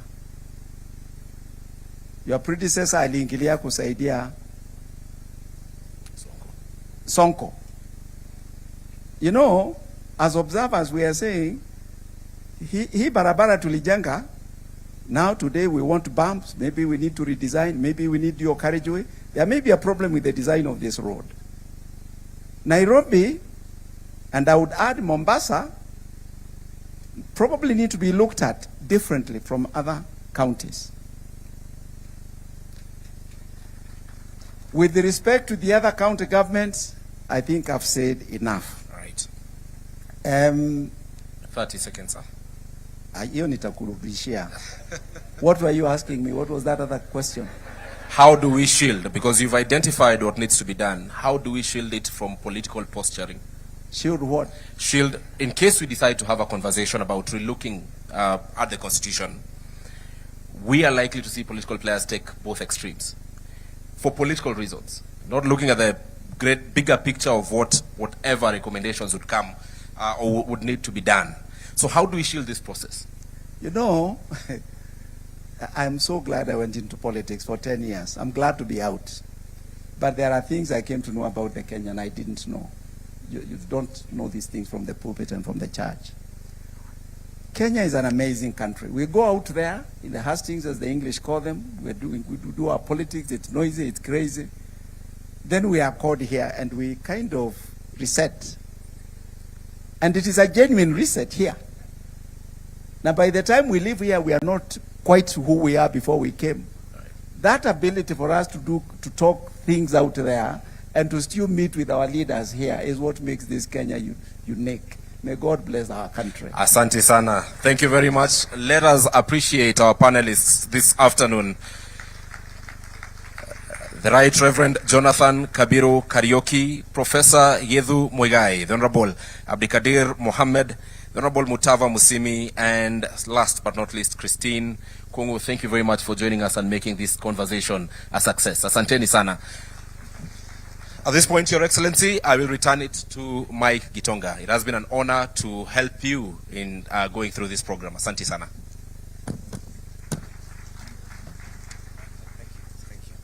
All right, thank you very much to our panelists and also to our moderator, Ibrahim Karanja, and we are moving on swiftly. We have one more panel, which is going to be looking and reflecting on the state of the Republic. But as we change also just a few things on the setup here, I'd want us to watch a montage that gives us an overview of where we have come from, and it is titled, My Land is Kenya. Let's have the montage, please.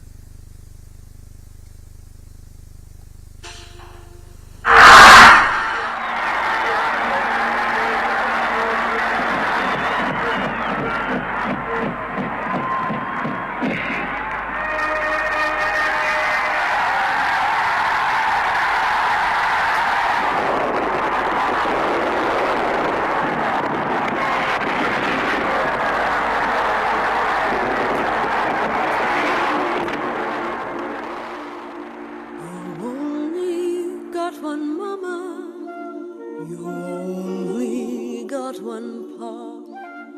You only got one life to live, no matter who you are. You can go the whole world over, every city has its dawn. But everybody living has one place where he was born.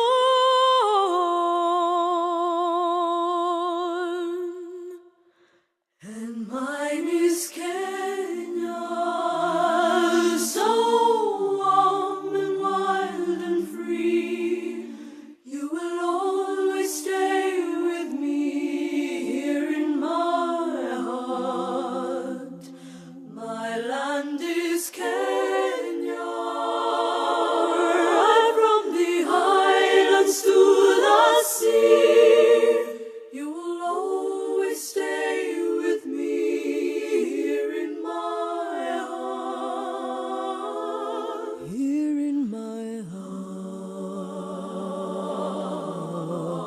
You only got one childhood and the memories that spring when you see your house, the tree you climbed, and all those precious things. The faces of the friends I have, the images that formed. When I close my eyes in the land I love, the land where I was born.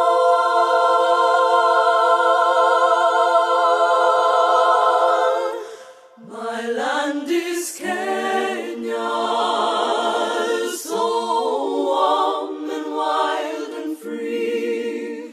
You will always stay with me here in my heart. My land is Kenya, right from the highlands to the sea. You will always stay with me here in my heart. Here in my heart.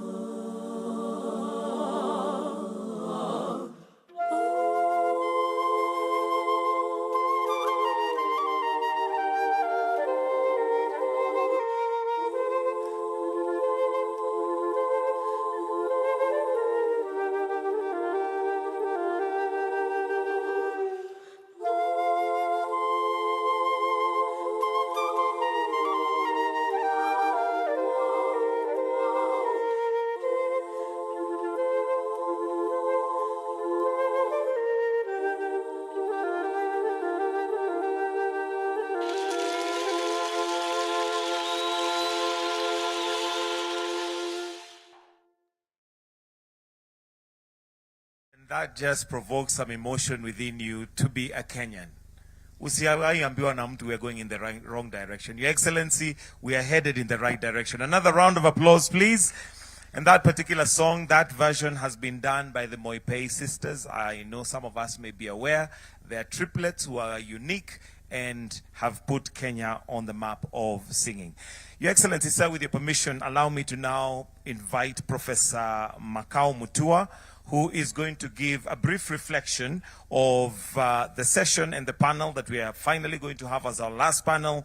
And this is the state of the Republic. A round of applause for Professor as he comes to give some very brief reflections on the state of the Republic before we get to our final panel discussion. Welcome, sir.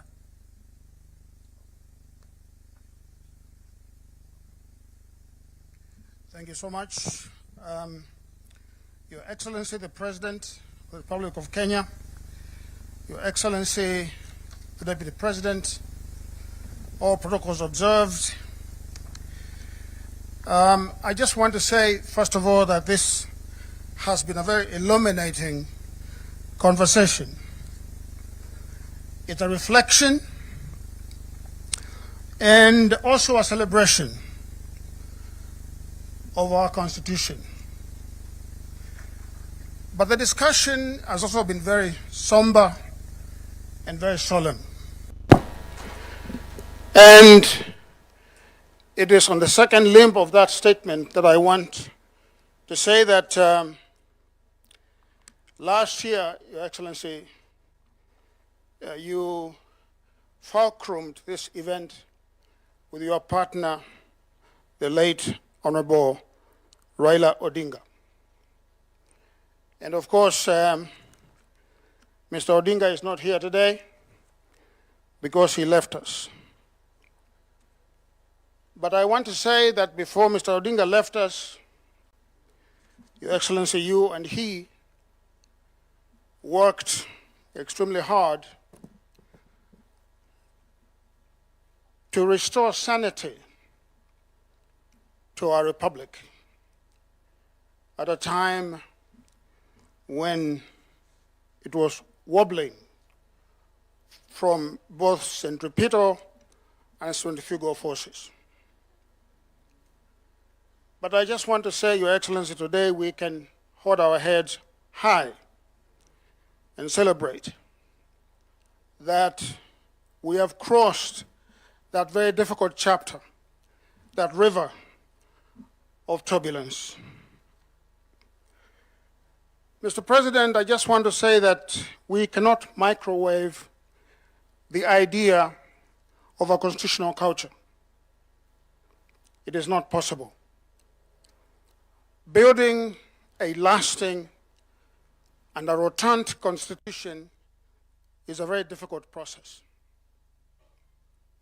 We're here now in 16 years, because before then, Kenya was not a democracy. Kenya was not a democracy. Our democratic journey, in reality, started in 2010. And so today, we gather here on this historic day to perform one of the most important rituals of an open society.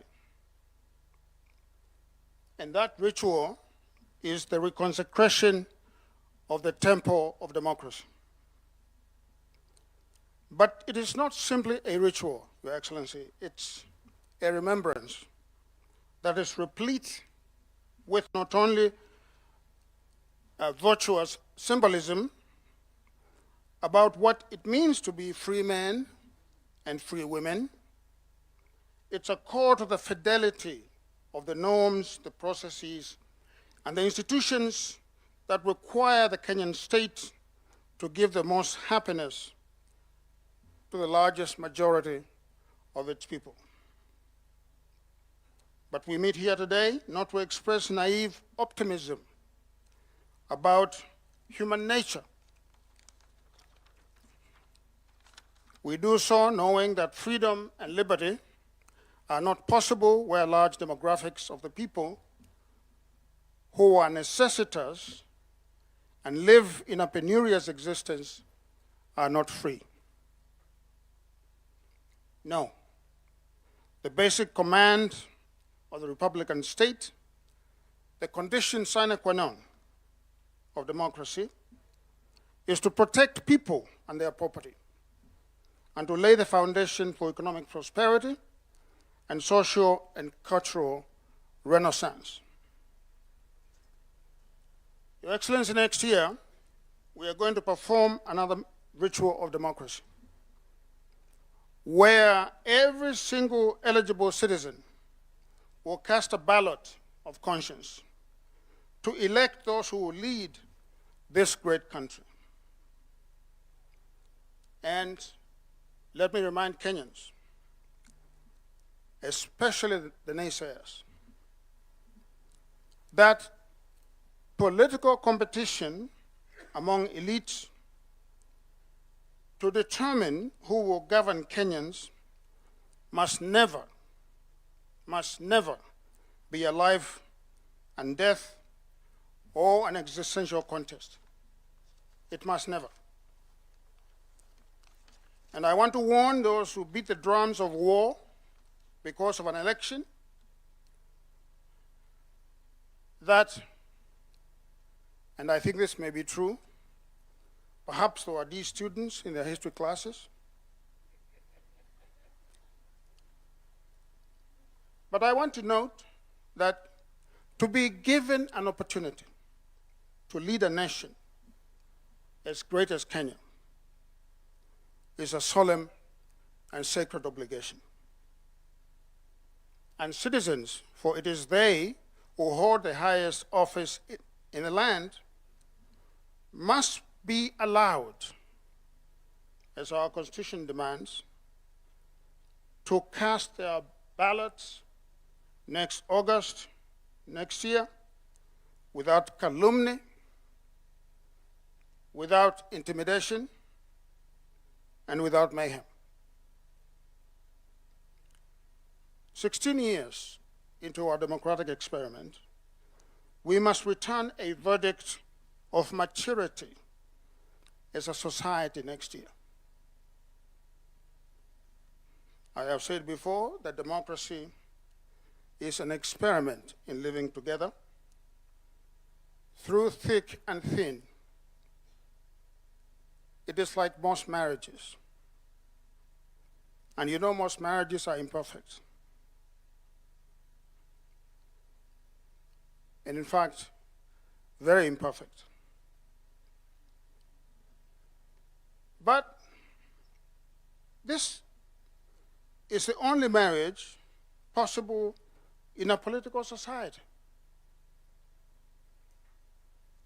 The experiment of democracy, of living together, no matter how diverse and different we are. But unfortunately, unlike in a real marriage, divorce is almost never allowed, if at all. If you look at countries that have been decoupled from one another in history, numbers are very few. The tendency is for the state to remain together. And so Kenyans must understand that we are bound together in this land, and as the Reverend Mutava Mushimi would say, until death do us part. But finally, I want to beseech all of us to internalize what we are doing here with all the three arms of the state. And that we must never take this civil conversation for granted. We must never.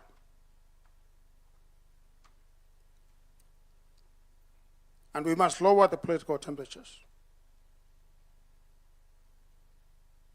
Let me finish by lauding the presidency, the President, His Excellency the President, because, Mr. President, you took an economy that, as we all know, was in free fall, an economy that was expected to default, and a society that was at each other's throats. And you not only stabilized the economy, you sewed together the fibers of our republic. Today, if you travel as much as I do, both in Africa and outside Africa, you know that the star of Kenya is shining brightly again internationally.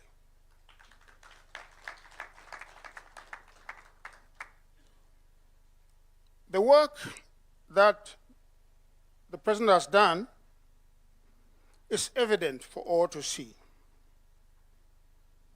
And let those who have eyes see, and those who have ears hear. Your Excellency, you took the call of the people, and you have delivered. Our country and our democracy today are stronger and better than they were 4 years ago.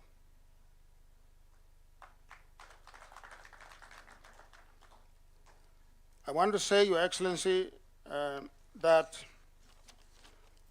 this ritual of Katiba Day, and may it continue in perpetuity, perhaps in different iterations. It's a ritual that must always be there. It is a ritual that reminds us that democracy is a project. It is not a destination. It's a ritual that tells us that ahead we have work to do, a lot of work to do. You heard in a previous panel, which had some of the founding Kenyans of the 2010 Constitution there. You heard them talk about some of the deficits that we must face and that we must resolve. But let me say that the work of building democracy is not easy. It is not easy. And it is not to excuse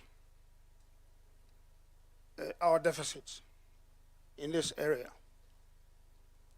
But I want to remind you, look around the globe, in our neighborhood.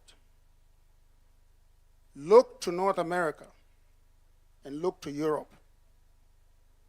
And you are going to see some very established democracies that are having conniptions. You know what conniptions are? Okay, epileptic fits. Some of them are 600 years old, some of them are 300 years old. So if ours is only 16 years old, we have nothing to worry about. Let us keep the faith, let us do the work, and let us make Kenya the greatest country that it can be. I thank you. Thank you so much.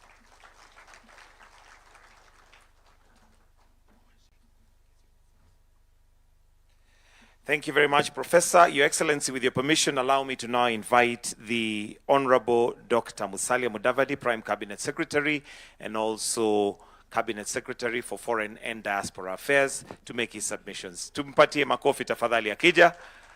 Welcome, sir.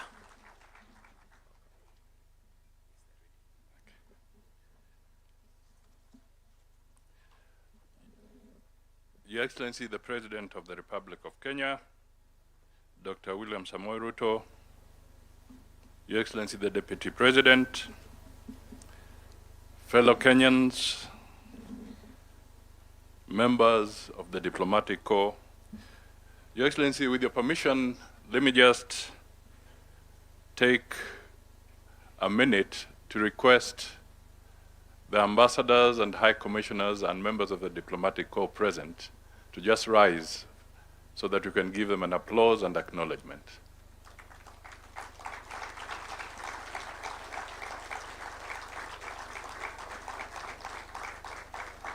Thank you so much for joining us on this very, very important occasion. And as Professor Makau was speaking, he did mention that this was an item, a program that you sat with the late Raila Amolo Odinga so that you can actualize it. Let me, in that spirit, then acknowledge Mama Ida Odinga.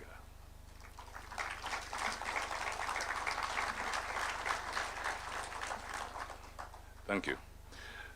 Your Excellency, I will not speak for too long, but I just want to try and recap the panelists and a lot of the issues that you captured in your speech.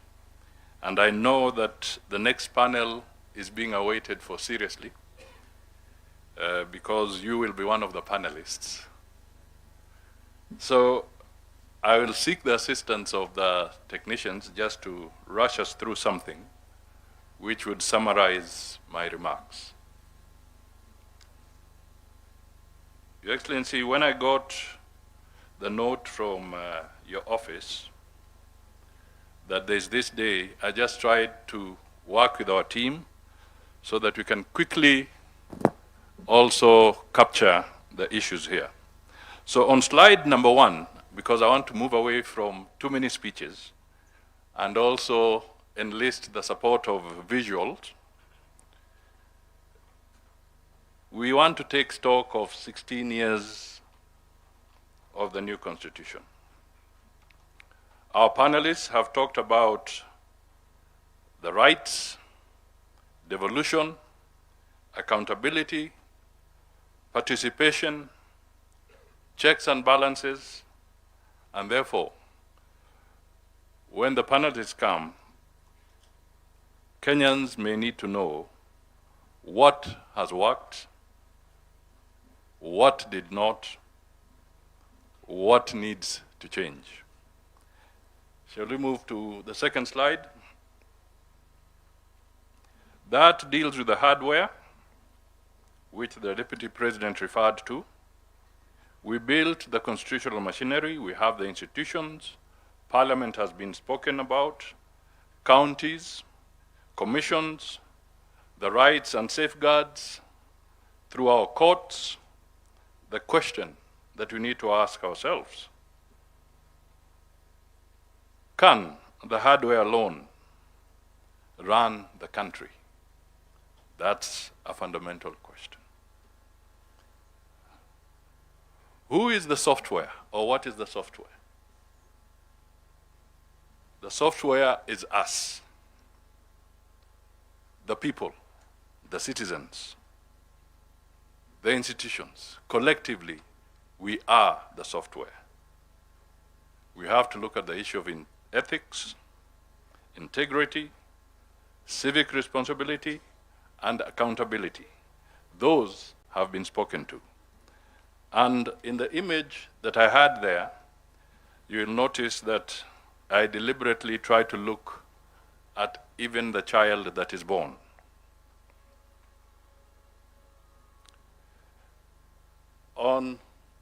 Now we can move to the next one. Values.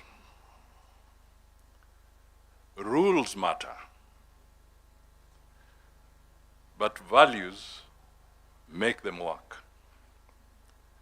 What does the law require? What is the law trying to protect? What value is it trying to preserve? Ladies and gentlemen, constitutionalism is more than compliance. Let me move to the fifth slide. At the corner, you will notice something about litigation. These are the constitutional safeguards. We want to protect citizens. We want to restrain power. We want to strengthen accountability. But process must serve purpose. We need to ask ourselves, the processes that we have inbuilt, do they serve purpose? Let's move to the next one, participation. This is a fundamental principle.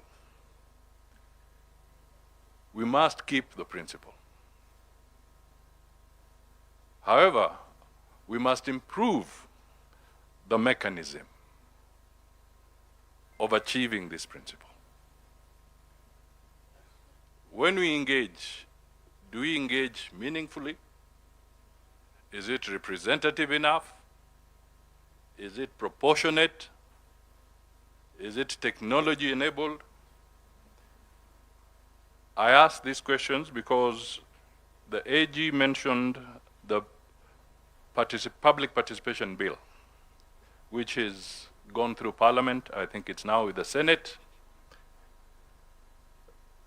It may be of interest to note that we did cost what is outstanding for the government of Kenya during this 5-year period in terms of either legislation or policy. And if we go through public participation in the way that it is currently formatted, we came to a figure of 20 billion Kenya shillings to go through the process of participation. Is that proportionate when compared to the need to strengthen SHA, to the need to do affordable housing, to the need to improve our education? Is that proportionate? However, there's a rider there. Participation must not become a box-ticking exercise. It must be meaningful. Ownership. We have all talked about ownership. Our good friend, the late Kajwang, Honorable Kajwang, would always start his public rally by saying, "We the people."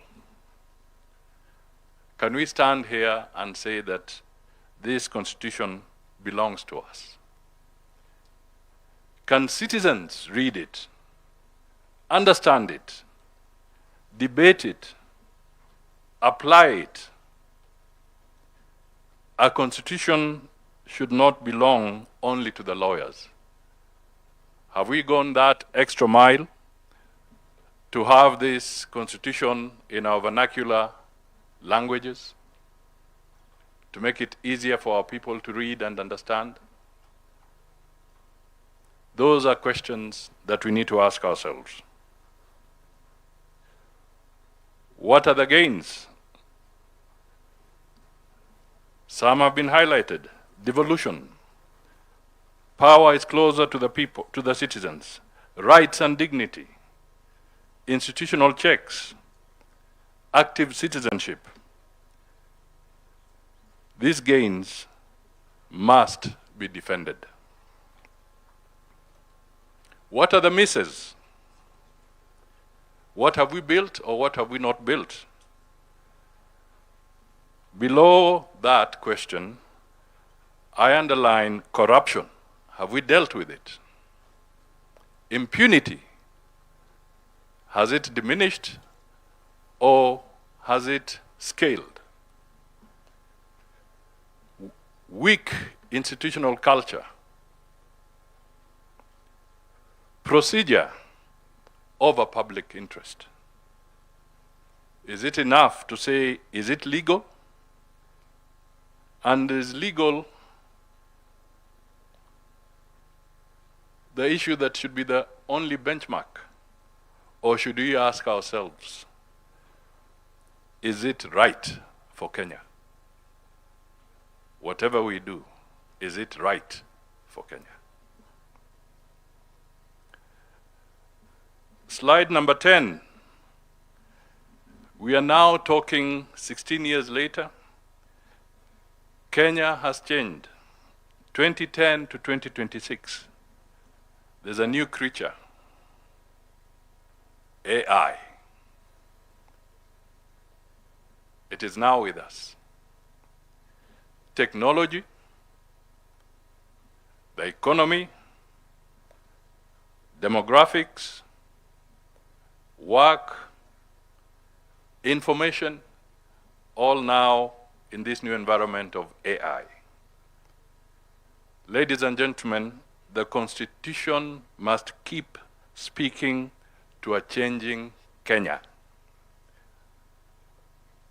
Let's just for a moment conceptualize the word sovereignty. How do we define sovereignty in this context? It's not just about the traditional borders. We have to look at sovereignty afresh. Reform. We should not be afraid to improve it, and I think the panelists came out very strongly on this. Let us refine what needs to be refined. Let us strengthen what needs to be strengthened, and let us simplify what needs to be simplified. Not for personalities, not for parties, but for Kenya. The law must serve people. We make laws to create safer communities, fairer institutions, better government, more prosperous citizens. Process must serve purpose. Let's move to the 13th slide. Is this constitution perfect? It may not be perfect, it is not. Is it defective? Some aspects of it may be. Is it capable of improvement? Yes. You all are familiar with the phrase, even a good tool becomes blunt with use. You do not, however, throw away a good tool. You sharpen it. So we have an opportunity in this debate to sharpen our tool. The 14th slide. Have we built the hardware? The answer is yes. Have we built the software? That is work in progress and ahead of us. Ladies and gentlemen, institutions matter, laws matter, courts matter, but above all, it is character that makes the system work. So, what is our national character? What defines us? Professor Hino, on the launch of the President's Day of Beyond Vision 2030, said that a study had revealed that Kenyan young are very robust, very optimistic. But scientifically, they have established there is one major challenge, the challenge of self-regulation. That comes with character. Ladies and gentlemen, my remarks end there because the people who are coming for this panel, I believe I should now invite them. It's not easy to invite a president on a panel. Mr. President, you are the first panelist.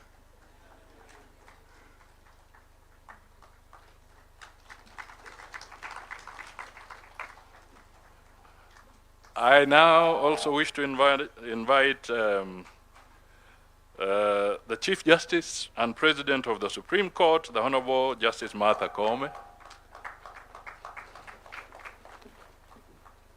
Let me invite the Speaker of the Senate, the Honorable Kingi. Let me invite the Chairperson of the Council of Governors, the Honorable Ahmed Abdullahi.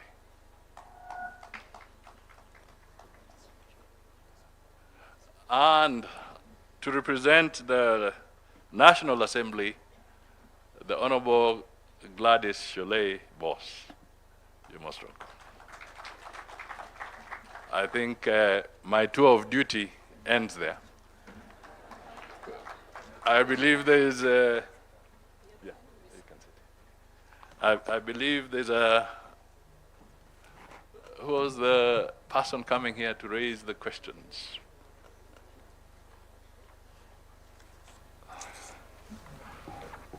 Our moderator, please. Latif. This man harasses us when he gets hold of us. Please.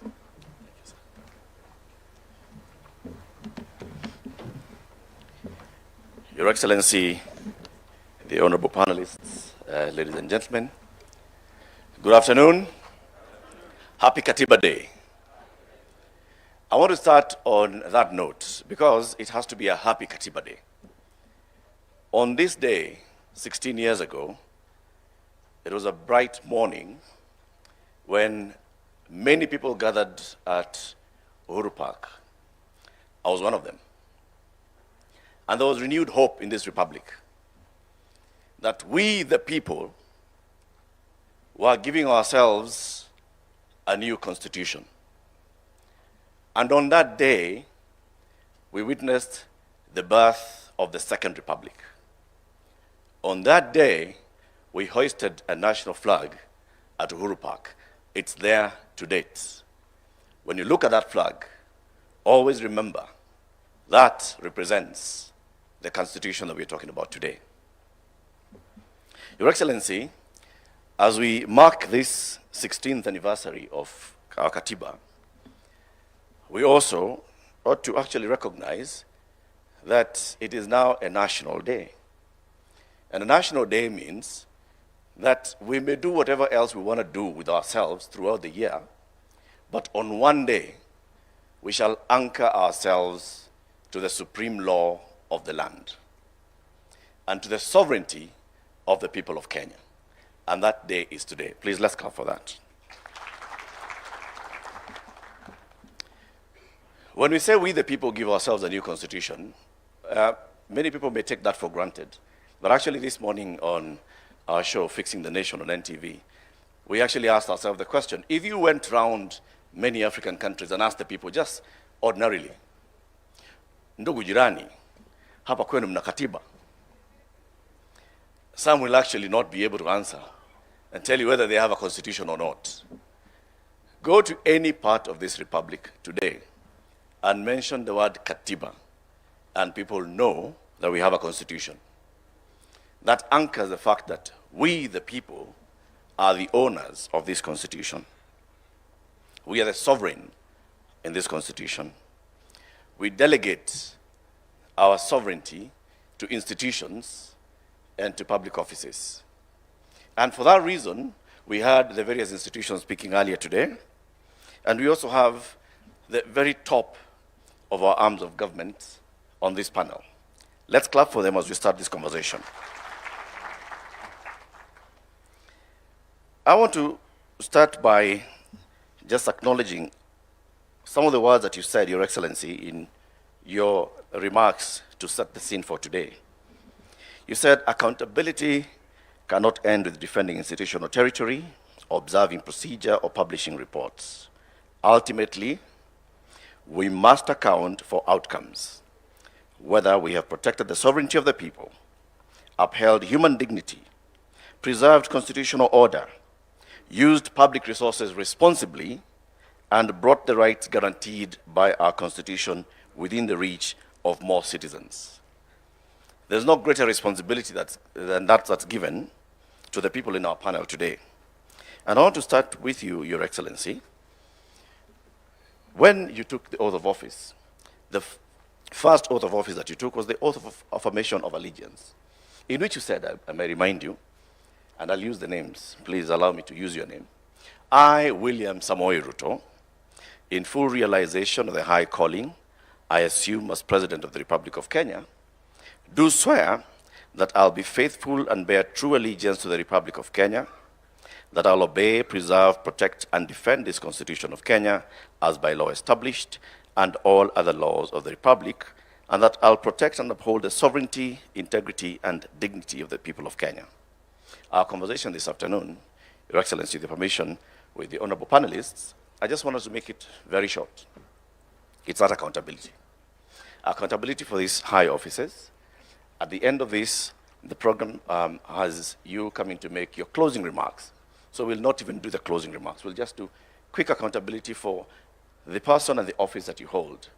What have you done to uphold the Constitution? Your Excellency, you swore to obey, preserve, protect, and defend this Constitution of Kenya. Are you aware, sir, that your cabinet is unconstitutional?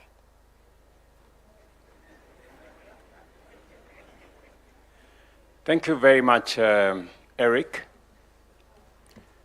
I am fully aware that the court has made a determination and given me time to realizing that that is work in progress to be able to do what I need to do. But in that context, let me speak to my oath of office in a broader context, and to speak to this day, Katiba Day. And as I have said in my earlier statement, this is not just a ritual. this is a time for us to reflect and account for what we have done in 16 years with respect to the tenets, the principles, the mandate, and the requirement of our Constitution. And putting that in the context of my oath of office and being accountable for that oath of office, and putting it in the context of what, again, I said earlier in terms of how do we account for the authority that we exercise and whether that is making impact on the people of Kenya, especially on what you said, whether more and more citizens are closer to the rights that the Constitution envisaged. And I will say the following, that by way of accountability, when we seek a mandate like the way I did, I made commitments to the people of Kenya. And those commitments were not just statements. They were not just slogans. They were commitments that ultimately I must be held account, because that is what the Constitution demands of me as president. And I would want to put it in this context. Number one, I made commitments about how to transform the nation and what I need to do. And I made proposals to the people of Kenya that this is how I intend to stabilize the economy. This is how I intend to make sure that we have access to health getting to the majority of citizens. This is how I intend to work on making sure that there is decent housing as it's required by the Constitution. This is how education that is provided for as an obligation to government in the Constitution, this is what we are going to do. This is how we are going to work on access to water and all the other requirements of the Constitution. And I can confidently tell the nation today that subsequent to my election and my commitment that I will be faithful to the Constitution, we have done whatever we needed to do, difficult as it may have been, to stabilize our economy.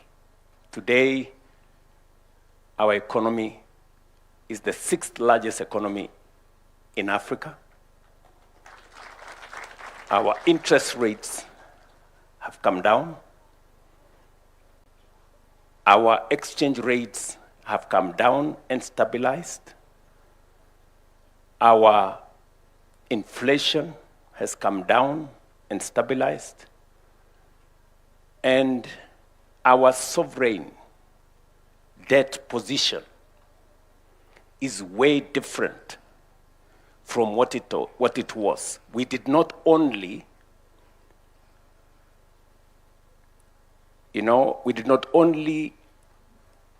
avoid the default.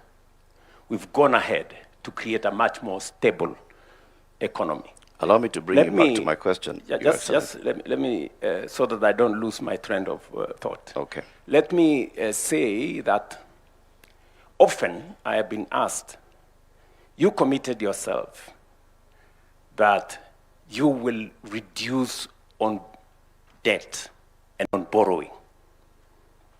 And I want to answer that question in this forum because prudent management of public resources is part of accountability, is part of accounting by leaders.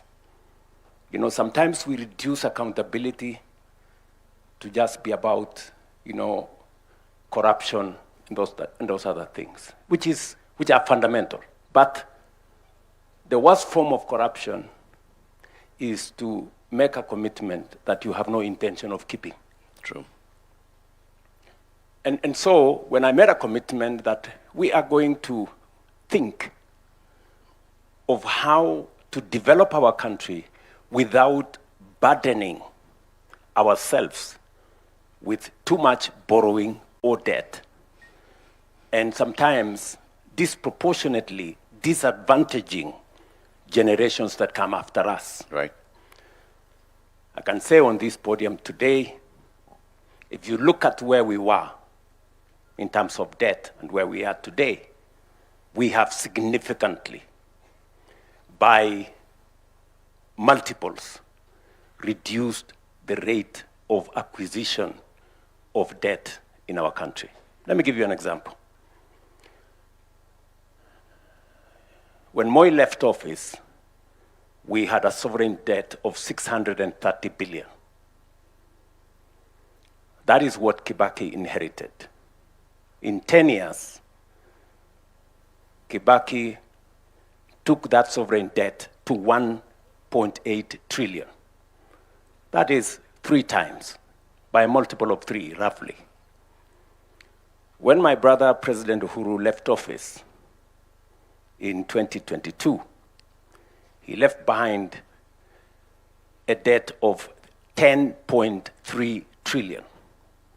It had grown by 5 times, 500% in 10 years. In my 5 years, that debt has grown from 10.3 trillion to 13 trillion. In 5 years, that debt has not grown by multiples. It has grown by 27%. And therefore, the commitment I made that while we will continue to invest and develop our country, we will do it in such a manner that we reduce on borrowing, we reduce on debt, and we grow our economy sustainably. So I'm just giving an example of how accountable one must be. So back to my question, sir. I will come to your question. I just want to phrase it again. Yes. So that we don't lose track of what we are saying. And you've used the words that I do not want to repeat, but let me just use them. Worst form of commitment, of corruption, is making commitments that you do not keep. Yes. You made a commitment in your gender charter to have a 50% representation of each gender in your cabinet. Today, your cabinet is unconstitutionally composed of the requirement not more than 2/3 of the same gender. I just want to seek, because the issue here is constitutional accountability, Your Excellency. Correct. So in that regard, because this sends a strong signal to the rest of the Republic, what is your answer to that? Why is the cabinet unconstitutional? What are you going to do about it? There is a court order that has not been vacated by any other court that has given you until the 28th of October to reconstitute your cabinet. Correct. Precisely what I'm telling you is, in the context of commitments that you make, you may not necessarily get 100%, but you can get 80%. In your estimation, have you passed that exam or did you not pass? If the commitments you made, you have achieved 80%. There are some commitments that are work in progress. But what I was trying to point to you is that of the commitments I made to the people of Kenya, commitments on the economy, commitments on education, commitments on agriculture, commitments on housing, commitments on making sure we control our debt, commitments on making sure that we have universal health coverage, I can confidently say we are at 80%. That does not mean we have discharged every commitment. There are commitments that are outstanding. Among them is that one on making sure that we respect the two-thirds gender principle. Will you reconstitute the cabinet? It is, that's a much more simpler thing to say. Okay, let me just... But let me just, you know, we are speaking in context. Yes. You know, don't make it simplistic. I am not, sir. Because, you know, there are many people who are telling me, for example, I heard from exactly what you are saying, you must get 100% for you to have passed. I don't think that is fair to say, for you to have passed, you must get 100%. I think what we are saying is, have we, in the collective assessment of the people of Kenya, yes, have we kept our part of the bargain substantively? You remember I used the words progressively in my statement several times. Yes.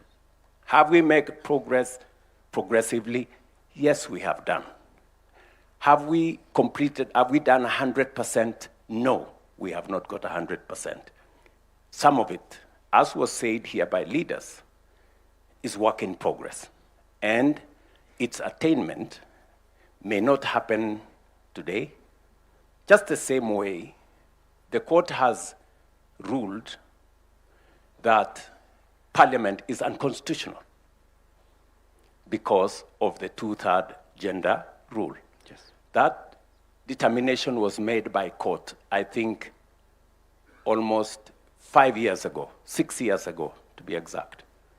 But it's work in progress, you know. I did make proposals myself to Parliament on how we could attain the two-thirds gender rule. It is still work in progress in Parliament. And I think progressively, without being too aggressive against ourselves, that is work in progress. Thank you. Thank you, Your Excellency. I want to move to my leadership, the Honorable Chief Justice. As head of the judicial arm of government, the judiciary, we the people, created the judiciary and wanted the judiciary to be the ultimate arbiter and the one that upholds constitutionalism and the rule of law in this country. Madam Chief Justice, there have been questions